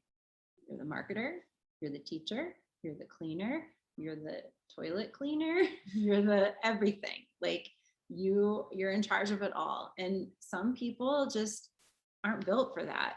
Some people are like, I just want to teach. Like, I didn't realize there was all this, like, to have to run a business and to manage people and like all of that stuff. So if you are going to do it, I say do it, but please have a plan. Like, create a business plan, like, have it figured out, like what your costs are going to be, figure out, like, if you do it with a partner, like, get stuff in writing and have really clear lines of like who's doing what. Just like if you're going to do any business endeavor, like, get like a business coach or something, like, whatever. It's possible, but like, do those things that can help set you up for success, I think will be really helpful to like maintain that for yourself. Because sadly, I have just seen too many yoga studios that have closed because it's hard. I mean, this is not an easy business to do.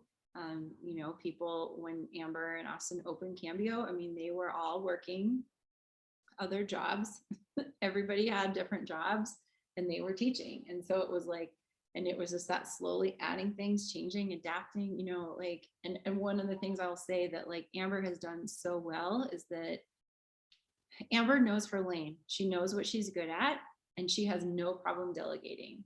And I think that has been like such a cool thing to watch, of that, like that humility to be like, I trust my teachers, I trust my staff, to be able to like do these things, because I know other people who aren't that way and they micromanage and then they're just like burnt out and exhausted, versus like empower others to like do the things that you aren't good at or don't want to do, like find people that are willing to like do those things.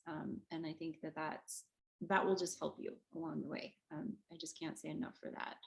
But, if you want to open a studio, we're always happy to help, like ask us questions. I mean, I ran studios for a long time, and I mean, it's great and it's really hard. And that's why I never will own my own yoga studio.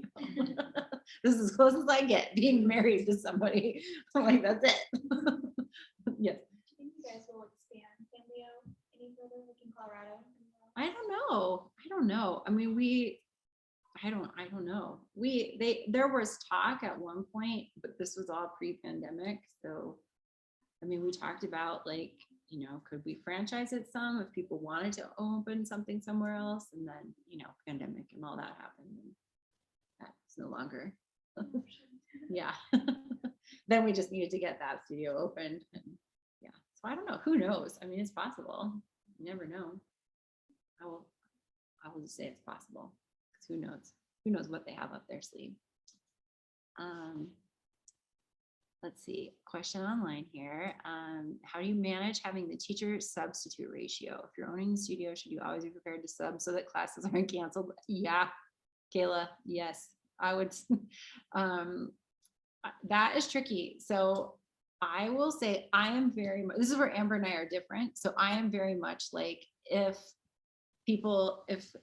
someone like doesn't show up, and I'm like, okay, well then I guess I'm teaching. Like, that's just like my thing. Like, cause the class, it's like the show must go on. I'm like, the class will go on. It will still happen. Whereas Amber, if like worst case scenario, like she's like, we'll just cancel it. And that to me, I was like, what? But I'm like, you can do that? And I'm like, that was a hard thing for me. But you know, and it's very rare that happens where we have canceled classes. Like it, you know, it can happen because of just like weather or some major emergency. I mean, it does happen, you know, people oversleep. Those 6 a.m. classes are always tricky. It's like that fear of like, you know, you're gonna sleep through your alarm. Everybody's always afraid of that kind of stuff. But yeah, I mean, that's part of like having, I will say, like, as yoga teachers, to just be professional. We really want to, like, if we sign up and say we're teaching, then we show up and we teach. You know, I don't know. It's just like that work ethic of like, you know, you don't feel like it, well, too bad. Like, do a sun salutation, get over yourself, and go teach. That's sort of my mentality with that. You know, and that's where it's like hiring. It's just like picking teachers that you really trust, you know, that's what you want to be reliable. So you want to pick reliable people. I think that that's important too, you know. I don't know why I closed that. Screen sharing again. Okay. Okay. So things that you're going to need. So this is number 3. So these are like the musts. This is like, we got to have these. So liability insurance, you need to get this. This is non-negotiable. If you're going to teach in America, you need to have liability insurance. Now, this, if you're already like a massage therapist, you might have this already, and you can just say, hey, I'm now teaching yoga, and they can add. So there are things, maybe homeowners insurance, you might be able to add that onto it. You could say, hey, I'm teaching yoga, throw this on there. Or if you're a therapist, like already, if you do something in therapy already, sometimes this can be something that they add to your current insurance. These are a couple options that are listed, so different companies you can do. Some of them, I can't remember. I think it might be hpso.com. I remember that one, like the first year was super cheap. But I pay like now, and they'll ask you questions. It's a really simple form, and you get the insurance right away. I do mine through Alliant, which is through Yoga Alliance, because I am a member with Yoga Alliance, and it's like $130 a year, I think, something like that.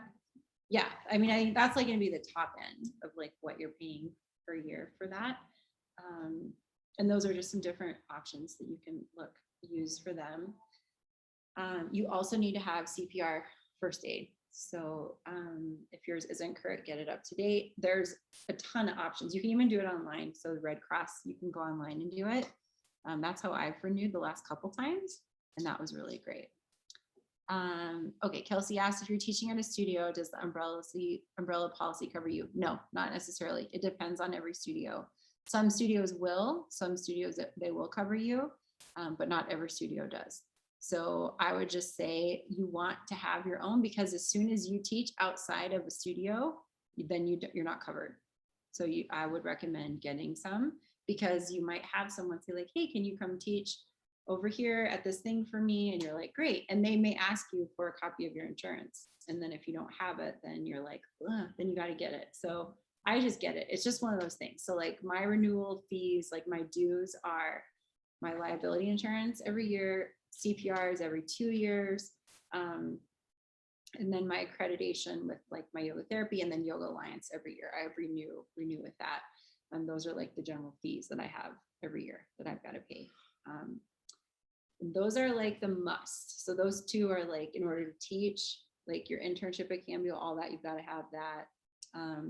And we will be, I know Cambio is starting, because of the intimate nature of what we do, we are starting to do background checks, which a lot of places do. Like when I taught at the Olympic Training Center, I had to do background check. I mean, a lot of places are going to require that anyway, especially if you're teaching somewhere corporate or a hospital or something like that, they'll just require that. So that's pretty common, sort of a thing to have. Let's see. So if like a billing system, so this is like if you're doing something outside of a yoga studio, figure that out. Figure out like, are you going to do donation classes? Are you going to do a package? Oh, yeah, Oh, no, oh, sorry. just stretching. Stretching, no problem. Figure out what that can look like for you. Are you going to do per session? Are you going to do like a 5-pack? Like just have something. So if someone were to ask you, like, yes, will you come teach a class, to be like, yes, here's my rate.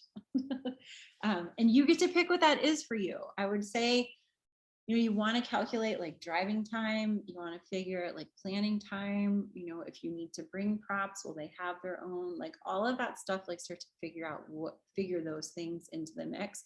And I will say, because it is such a kind of niche thing to do, that there's not like one set rate.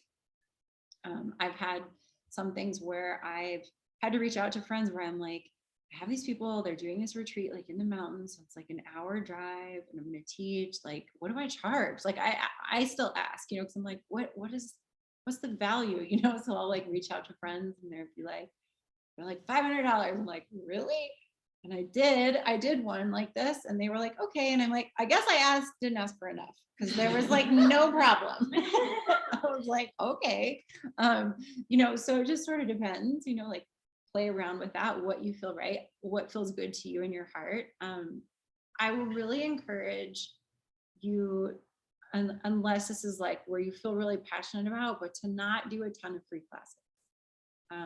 Because this is like, there's value to what you're doing. And it's kind of like you've put a lot of time, money, energy, effort, just your lives into this, and there is value to this. And it's one thing if you have like a cause where you're like, you know what, I donate my time, and I do. I have little things where I will do things for free every now and then, but really it's like a service. It's like anything else, you know. It's like, does your, you know, when you get your hair done, or you just like, is that free today? You know, like that doesn't work like that. You know, when you get your oil changed, you're like, see you later. It's like, nope, you pay for that same sort of thing. And that could be like, if you're like $1, because there's something about if someone has to like put a little skin in the game, then they're more likely to show up. They're more willing to be there, and they value it a little bit more.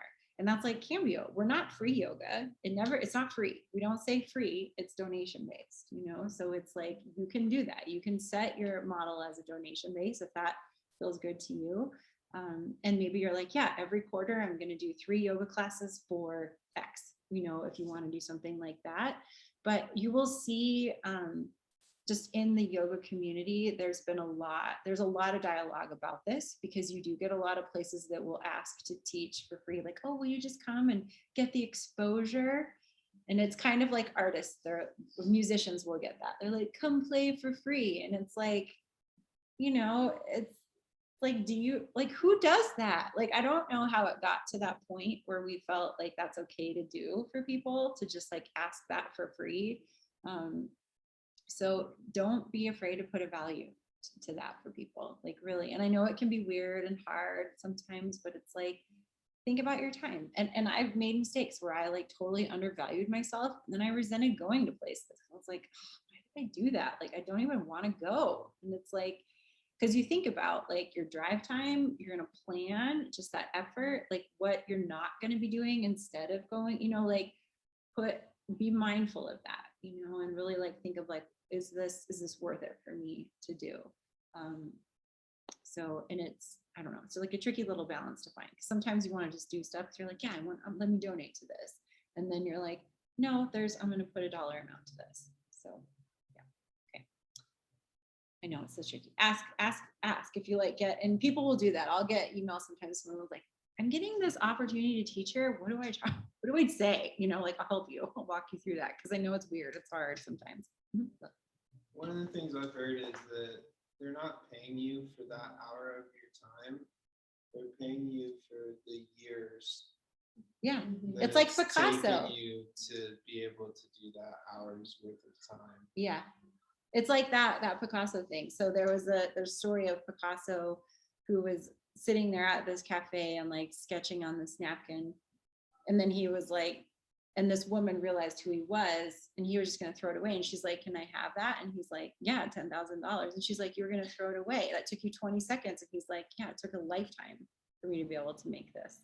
You know, and it's like that. That's what you're doing. You know, you're starting that. You're putting that time in and all that effort in. And yes, and you're like, "But you make it look so easy." And it's like, well, I would hope so for as long as you, you know, if you're good at something, it takes time. It takes some time. Yeah, cool. Okay, let's take a break. Let's take a little breather. I see your eyes. Everybody's sort of. We'll take a little breather. We'll come back. I know y'all are doing so well, but just think in like 2 weeks, you'll be like, Tuesday, what am I gonna do? I know.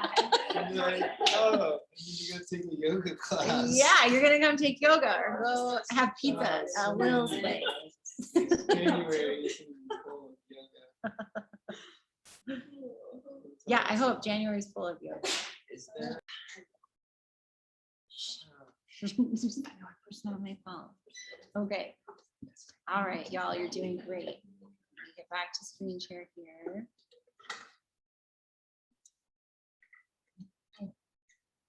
Okay, what is next? Oh, yeah, I just signed up for the Chocrathon. That's why it's on this little screen.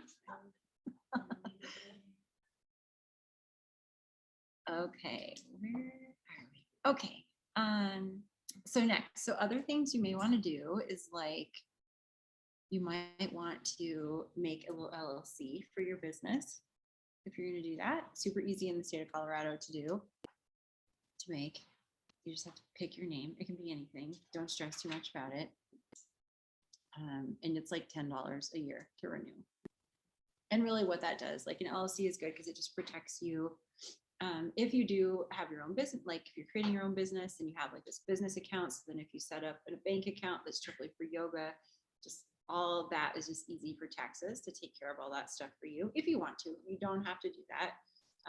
You also then just know if you are an independent contractor or if you're like doing this stuff on your own, you're in charge of your own taxes and all that sort of stuff. So just like any business that you would start, it's the same thing. Unless you are, if you are an employee status with a company or a studio, then that's different. Then that's your normal thing and normal tax stuff, and there's no write-offs or any of that. But if you are your own business, if you're doing that stuff, then you can write stuff off. So then any additional trainings that you start to take after this, classes that you go to. So once you finish the program, you take Becca's class, that fee for the workshop, you can write that off. So yoga classes, those can start to be little things that you write off. Props and all that stuff that you would buy and need, all that stuff can be tax write-off stuff.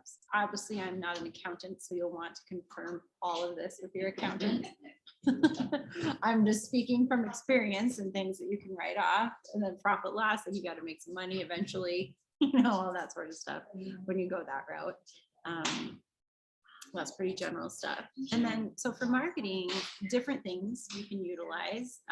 Obviously, Facebook, you all know that. Any social media realm is always great. And I would just say, do what you're comfortable with. Do what you like to do. You don't have to do them all. Just pick some that you like. You can build a website, right? Like nowadays, it's so easy to build like just a one-page website if you want to. You know, there's Wix, there's Squarespace, there's all of those out there where it could be like just one splash page of like your picture, your bio, and your contact info. That's it. Like you don't have to like do all the extra stuff unless you want to. But it is nice to have that. So if people do want to reach out to you, you can always have something like that. And I'd say if you don't know how to do that, like there's probably somebody in this group who's really good at that stuff or likes that stuff. Bryce. Wink, wink. You could all make him some dinners or whatever Bryce's fee is. Ask him for help, or maybe you could do a party where you all like build it together. We have had that before where it was like a group of people they're like, okay, let's all just get together and build our websites together and help each other. Cause it is like, I was that way where I was like building mine and then I just got fed up and didn't do anything for the longest time. And then I finally just paid this lady to do it. I was like, I can't take it anymore. And I'm like, you do it. I was like, blah. So I'm like, not my strong suit. I'm gonna teach the yoga. I'm not gonna build a website. No thanks. It's not my realm. But so there's that. So you have that. Creating a business card is really nice, you know, to do that. And there's like moo.com. I love theirs. Theirs are super fun. You can make like a little round, you can make them really fancy. Vistaprint is really inexpensive. So if you're like, I just don't want to spend a lot of money, Vistaprint's good for that. Moo is like a little bit more fancy, really nice. Like their finishes are just nice in the shapes and you can do some cool stuff with that. Flyers, you know, having that. I would say that if you are going to try to find a job, like say like at a law firm or something like that, like I would have like a flyer or something that says like, here's who you are, here's what you offer, just a little something so that you can always leave with them. And then just know like, what are the benefits of yoga? Like if I were to teach you all yoga, like here's what you would get. Which I will say one thing is nice about being an intern at Cambio and teaching here is that we get people constantly asking us for teachers to teach at places. So they'll be like, I have this business, I'm looking for a teacher. Here's what I can pay them. Here's when I need it, like all that sort of stuff. And then that gets emailed out to us. And then we can reach out to those people directly and get additional teaching opportunities, which is really nice. Like if you weren't teaching at a studio, then you just have to hustle and find those jobs. But it's really, I mean, all the time we're getting emails from people like, hey, I've got this place. And so it's like, it's really cool, the variety of things that people ask for. Yeah, Bryce. I just wanted to add another thing along with business cards. There are some apps that allow you to do digital business cards now. Oh yeah, But the digital other business thing, card. if you have your own website, literally go into Chrome or other browsers and like look in the top bar, there's an option to generate a QR code. Just click that, save that picture to your phone, and if someone asks for it, you just like they scan it and Oh, yeah, shows so even fancy. easier than like a website. You don't have to. Yeah. Sorry, just to. Oh, I love that. Bryce, do all the things for me. Bryce, run my life. For me, please. Good for y'all stuff too. Yeah. Mhm. That's so good. I'll show you. It's really. Thank you so much. I appreciate that. Love that. Okay. Let me see. Let's see, we talked about your bio and your mission statement. Okay, and now's the fun little part here. So love me the whiteboard. I love getting into the whiteboard. So now hang on, I'm gonna adjust this. And turn. Shouldn't be in charge. It's fine. Thanks. Let's use that one instead. It was working. There we go. Okay, good. We got it. Heavy enough that it's not gonna go. Okay, we got it. We got it, friends. We got it. Okay, I'm gonna move over here. Okay, where can we teach? Where are places? So just shout out whether you're at home or in the studio. Everywhere. What can be a peach post? Everything. What could be some options? Where, from the obvious to random? Climbing gyms. Say that online again. Climbing gyms. Climbing gyms, yep. Regular gyms. Gyms or just gym, the park. Schools. Online. Online.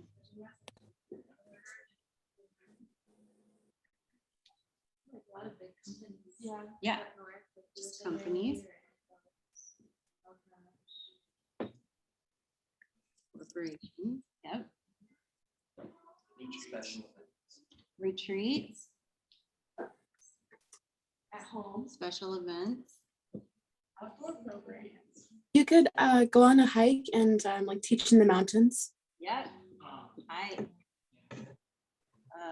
What else? Nursing homes, airports, parks. Yes. Airport. airports. Mm-hmm. There was a yoga room. Airports are hella stressful. People would love it. Yeah, like I know the San Francisco airport has like little yoga rooms. Yes, oh my gosh, that's a very different vibe. Oh, so there. Yeah. What else? So think about what you already know and do in your life. Well, on paddle boards. Costco. Paddle boards. Costco. I'm at Costco a lot. I mean, you could talk to the staff. Farms with goats. Goat yoga. I love Costco. Wait, online, say that again. That got very loud. Goat yoga, yoga with goats. Have you seen that whole thing? Yep. Goats, yep. Farms. We've done like farms. A friend of ours had a sanctuary here and we did yoga out there, which was really great. Hot springs, yep. Hotel. Yes, hotels. Yeah, Amy teaches at a hotel. Yeah, Amy's at the Broadmoor. She can tell you all about that. Spas. Yep, a spa.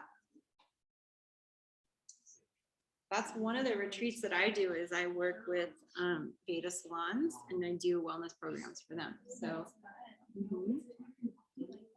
I do.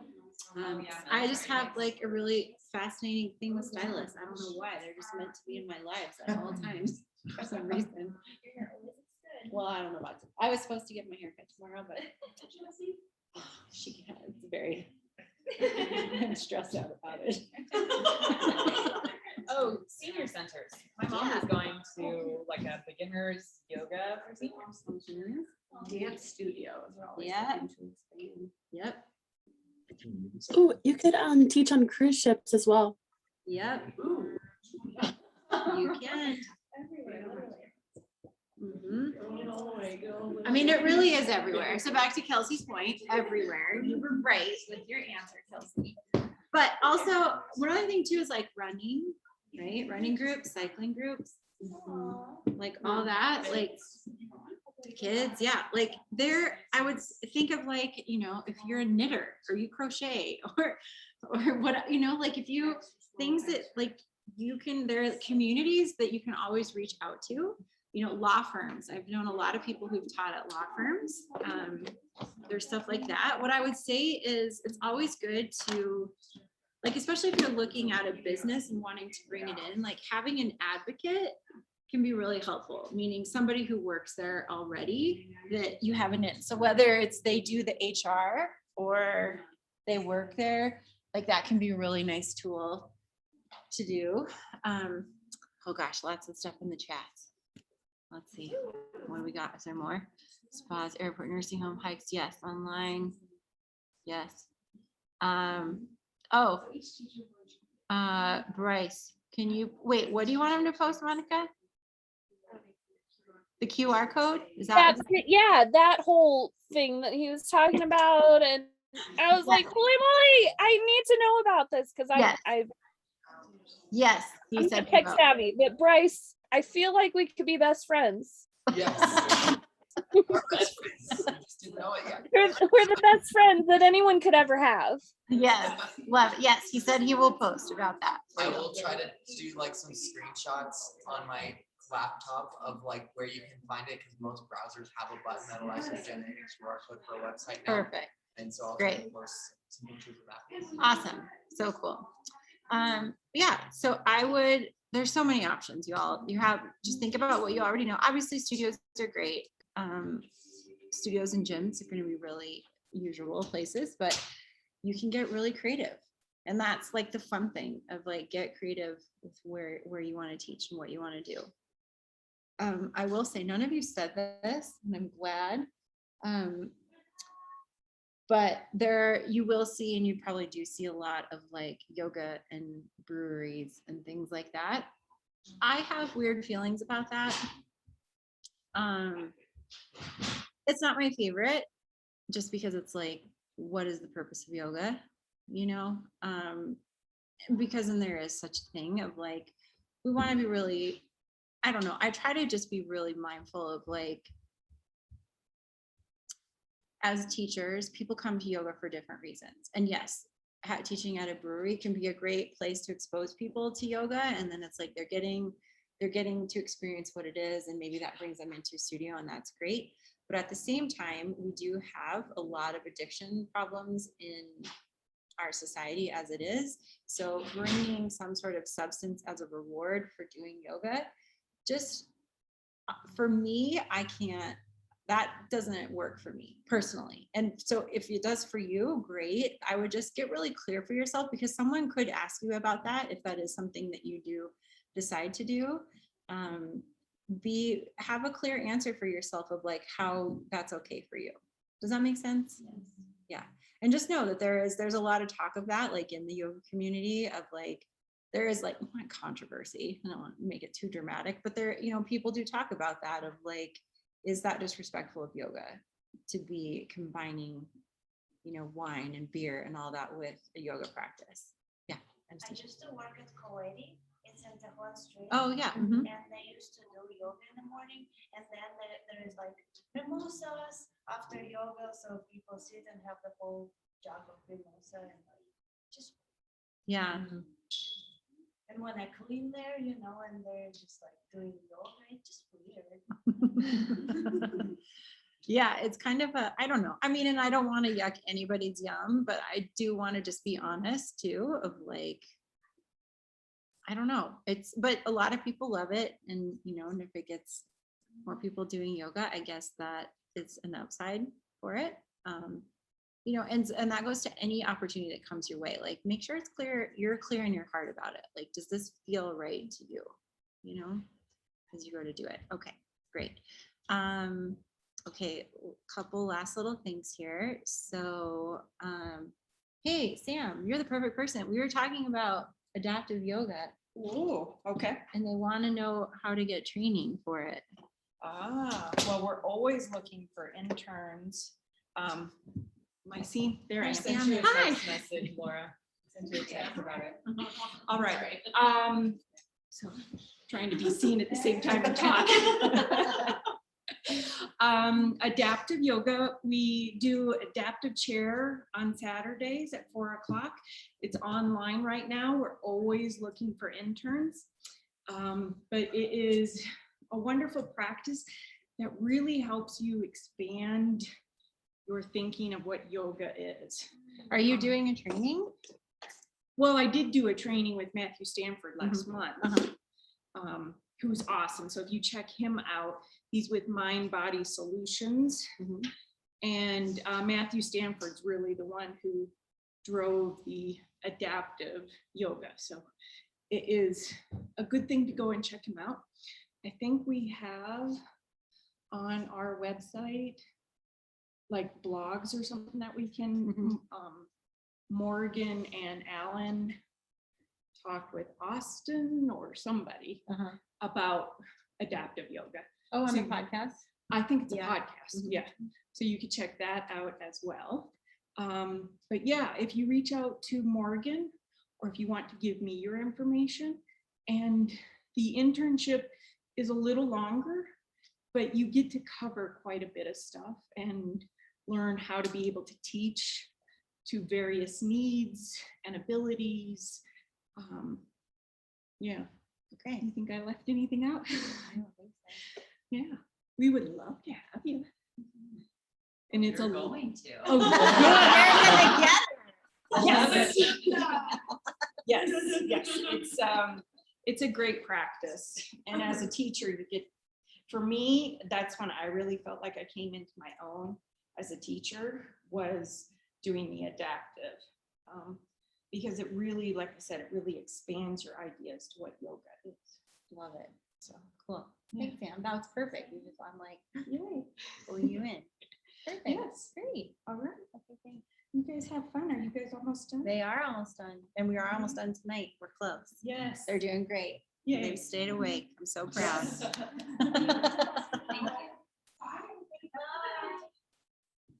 There you go. All right, Laura, see?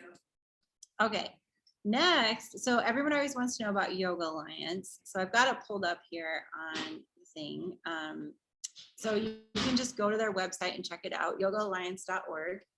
I just want to be clear, just so you all know. So Yoga Alliance, what it is you register with them. So you're not certified by them. You're certified by Cambio. So you receive your certification from us. And then if you want to, you take your certificate and then you'll scan it, take a picture, and you submit it and register with Yoga Alliance as a 200-hour registered yoga teacher with Yoga Alliance. Okay. If you so choose. You don't have to, it's not necessary. You don't have to teach here. Some places will, because it's kind of like the only governing body that we really have.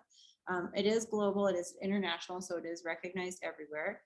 So some places will ask you for, they'll ask if you're certified through Yoga Alliance, so you may want to. What I will say is if you do have a goal to ever be someone who is offering continuing education, or do like what we do here, like being a part of a teacher training, I would register, because you have to be registered with them in order to be in a school that is registered with Yoga Alliance. So to be on faculty, you've got to do all that stuff. You've got to you've got to register with them. It's one of the things where, and on here, their website, it's laid out really clear, like the fees and all that stuff. And you can track your hours, because you have to have so many hours to do all this sort of stuff. The entry level is 200-hour from there. And then if you do a 300-hour, then you submit your certification from that. And then you become an RYS, a registered yoga teacher 500. Bye, Amy. So that's that. So that's here for everybody. So you can see that. Then you may also see like, for me, I have, mine looks like this, where it's ERYT, and I'm a 500. So what that means, what this E means is it stands for experience, and it means that you've taught. So if you were, here's the order in which it would go. So first you would be RYT 200. So you have this, then it might go RYT 200 E, and that means that since you've become a 200-hour teacher, you've taught 1,000 hours. That's what the E translates to. Then your next step could be RYT 500. So you could have a combo of this, the RYT 200 and RYT, because once you get here, in order to get the E, you have to teach another 1,000 hours. Okay, so just so you know what that whole thing looks like on there. They also have a thing called YACEP, and I always forget, it might be in here on this delineation, maybe it's not, but it's hang on, I have it. It's basically saying it's that you've taught, that you're at least, I think it's that you're this, an ERYT 500, and that you can teach continuing education hours for people, so anything that, like, if you all come take a workshop of mine that it's a continuing education, then you get those hours and you can submit that to Yoga Alliance, because I'm registered with them, and then you can get those credits and all that sort of stuff with them. You don't have to do this, but what I will say is that I always recommend people to do it at least 1 year, because what can happen is if you don't register with Yoga Alliance, and say Amber and Austin just decide they don't want to run Cambio anymore, they're done, they want to close the studio, and you are want to then go register with Yoga Alliance, if Cambio is not still registered with them, then you're out of luck, and you have to do a whole other 200-hour training in order to get registered with them. But what you can do is you can register one time with them, you can let it lapse, you can let years go by, and then you can go back and renew it. So it's one of those where I just like to tell people, like, do it 1 year. I think it's 65, 85 a year, something like that. And then you have it. And then it's just done. And they do have a lot of really great benefits. Like you have, let me see. So they do a lot of their membership benefits. You get a lot of discounts. So you get continuing education too online. So they have a lot of free stuff on their videos that you can do and watch, but you get discounts. So you get like Manduka, Prana, all the, like a whole bunch of different like things where you can get discounts from different products and stuff. So if you need and props, like if you want to buy stuff in bulk, like you can do all that sort of stuff as well that you can get from them. That can be really helpful. I will be honest that in the yoga world, there are some very strong opinions about Yoga Alliance. That people just don't love it because they don't think that they actually do what they're supposed to be doing. So like basically schools register with them, and there are a lot of schools that aren't teaching quality classes or quality programs, and then teachers, they're just like, people will look at Yoga Alliance as like they just take your money and that's it, and they don't actually like follow up on complaints of programs or anything like that. Or you'll see, become a yoga teacher for $30. You'll see those sort of programs, and then they'll say that they're registered with Yoga Alliance, and there's some issues, but they also do some really good things too. So it's like, I don't know. It's not worth to me, like I'm like, whatever, but just so you know, if someone's ever like, Yoga Alliance, like that's out in the world. So don't be surprised if you hear that. Yeah, Megan. And these are the same folks that you did for liability insurance. So because I'm registered with Yoga Alliance, Alliant you can get your insurance from Alliant, who is through, it's like one of the benefits from them. So it's not, I don't get my my insurance from Yoga Alliance. I get it from Alliant, which is an insurance company who has partnered with them. That makes sense. Yeah. Okay. Let's see. Great. So lastly, I just want to go over just a couple of things here, of just like some additional like tips that I've heard from different teachers over the years. Like I'll ask people, what did you wish you had known when you first started teaching? Let's see. And so let me just see if there's any on this list here that we've covered some already. Practicing, so supporting your friends and other studios is just always good to like get out into the world and like go take like, it's always interesting, like if I go to another studio and someone's like, oh my God, you're here, and I'm like, why not? It's my friend's class, like who cares? Like that's good. It's good to like get out there and share. Keep practicing, I'll always say that. Building relationships with your fellow teachers and students is important, but again, we've talked about this. Be incredibly discerning about dating your students. This is like, try not to just date your students if you can help it. It's just one of those things that get really messy and be really not great for lots of people. Getting feedback is just so key. So ask for feedback, and especially if a teacher takes your class, and ask for honest, real feedback from people so you can grow. Like that's just one of those things that is just invaluable as a teacher, to get real feedback. Mentoring, getting some sort of mentorship, whether you're at a studio and can get it or some form or fashion, like mentoring is always going to be really helpful from you. If you can teach at least 3 times a week, I think that will help you a lot in just getting good at teaching. That's one of those things. Saying yes to opportunities, just try things out when you first get started. The whole like being professional and honor your commitments, to just really like remember the yamas and niyamas as a teacher. Like that's really important for us to let that be our guiding post as we teach, and just the way we comport ourselves through the world. Figuring out how to track your hours. So especially like if you are using Yoga Alliance, like, and you're tracking your hours, it's really easy in there.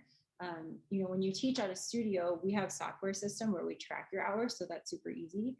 But as soon as you start teaching at any other place, it's up to you to like keep track of your hours. So if you like Excel sheets or however you like to do it, I would like figure out a system to track it, so that if you are like working towards like getting an E with your, with teaching, that's always really helpful to do.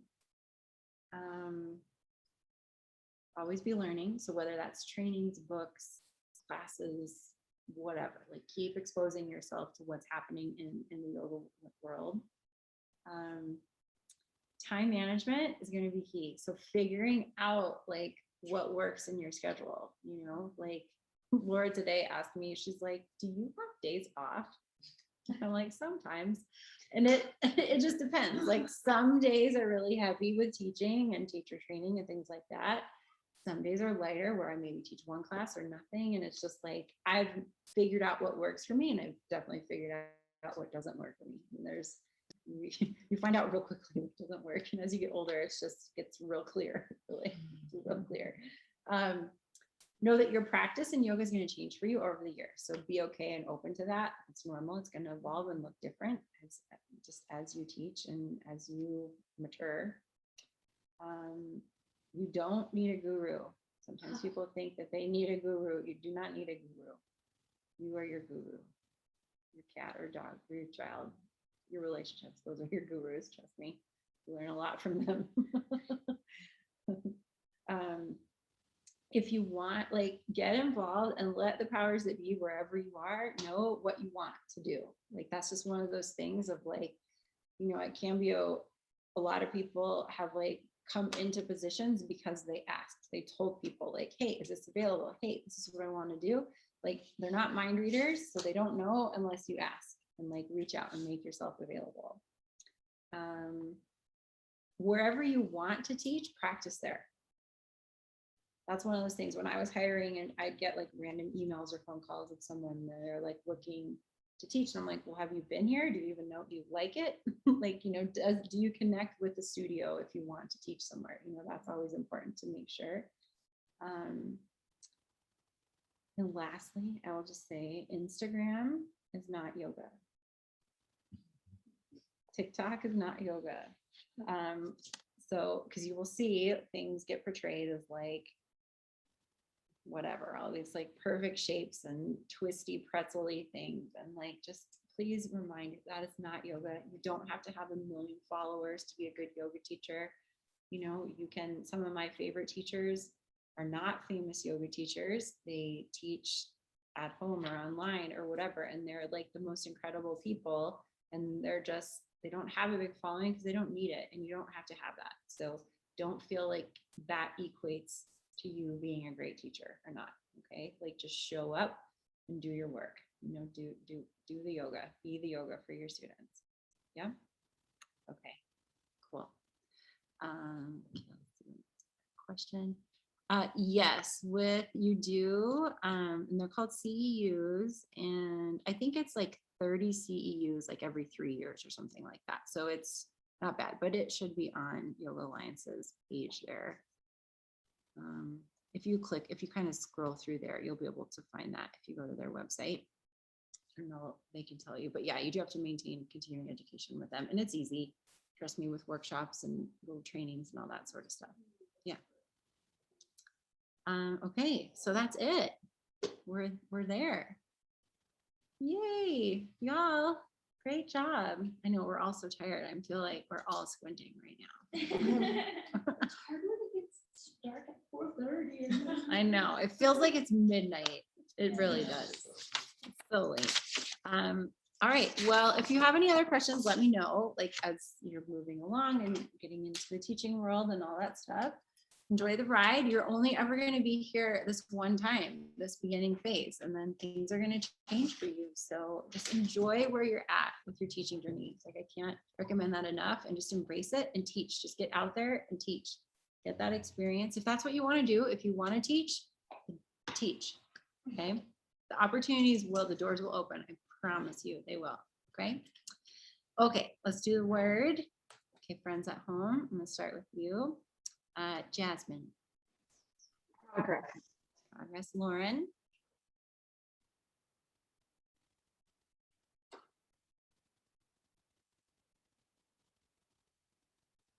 You're on mute still.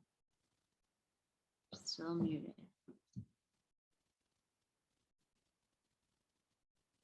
Or you can throw it in the chat.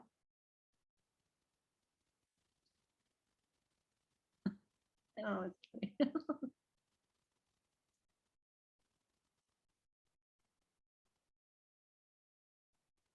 You're still muted.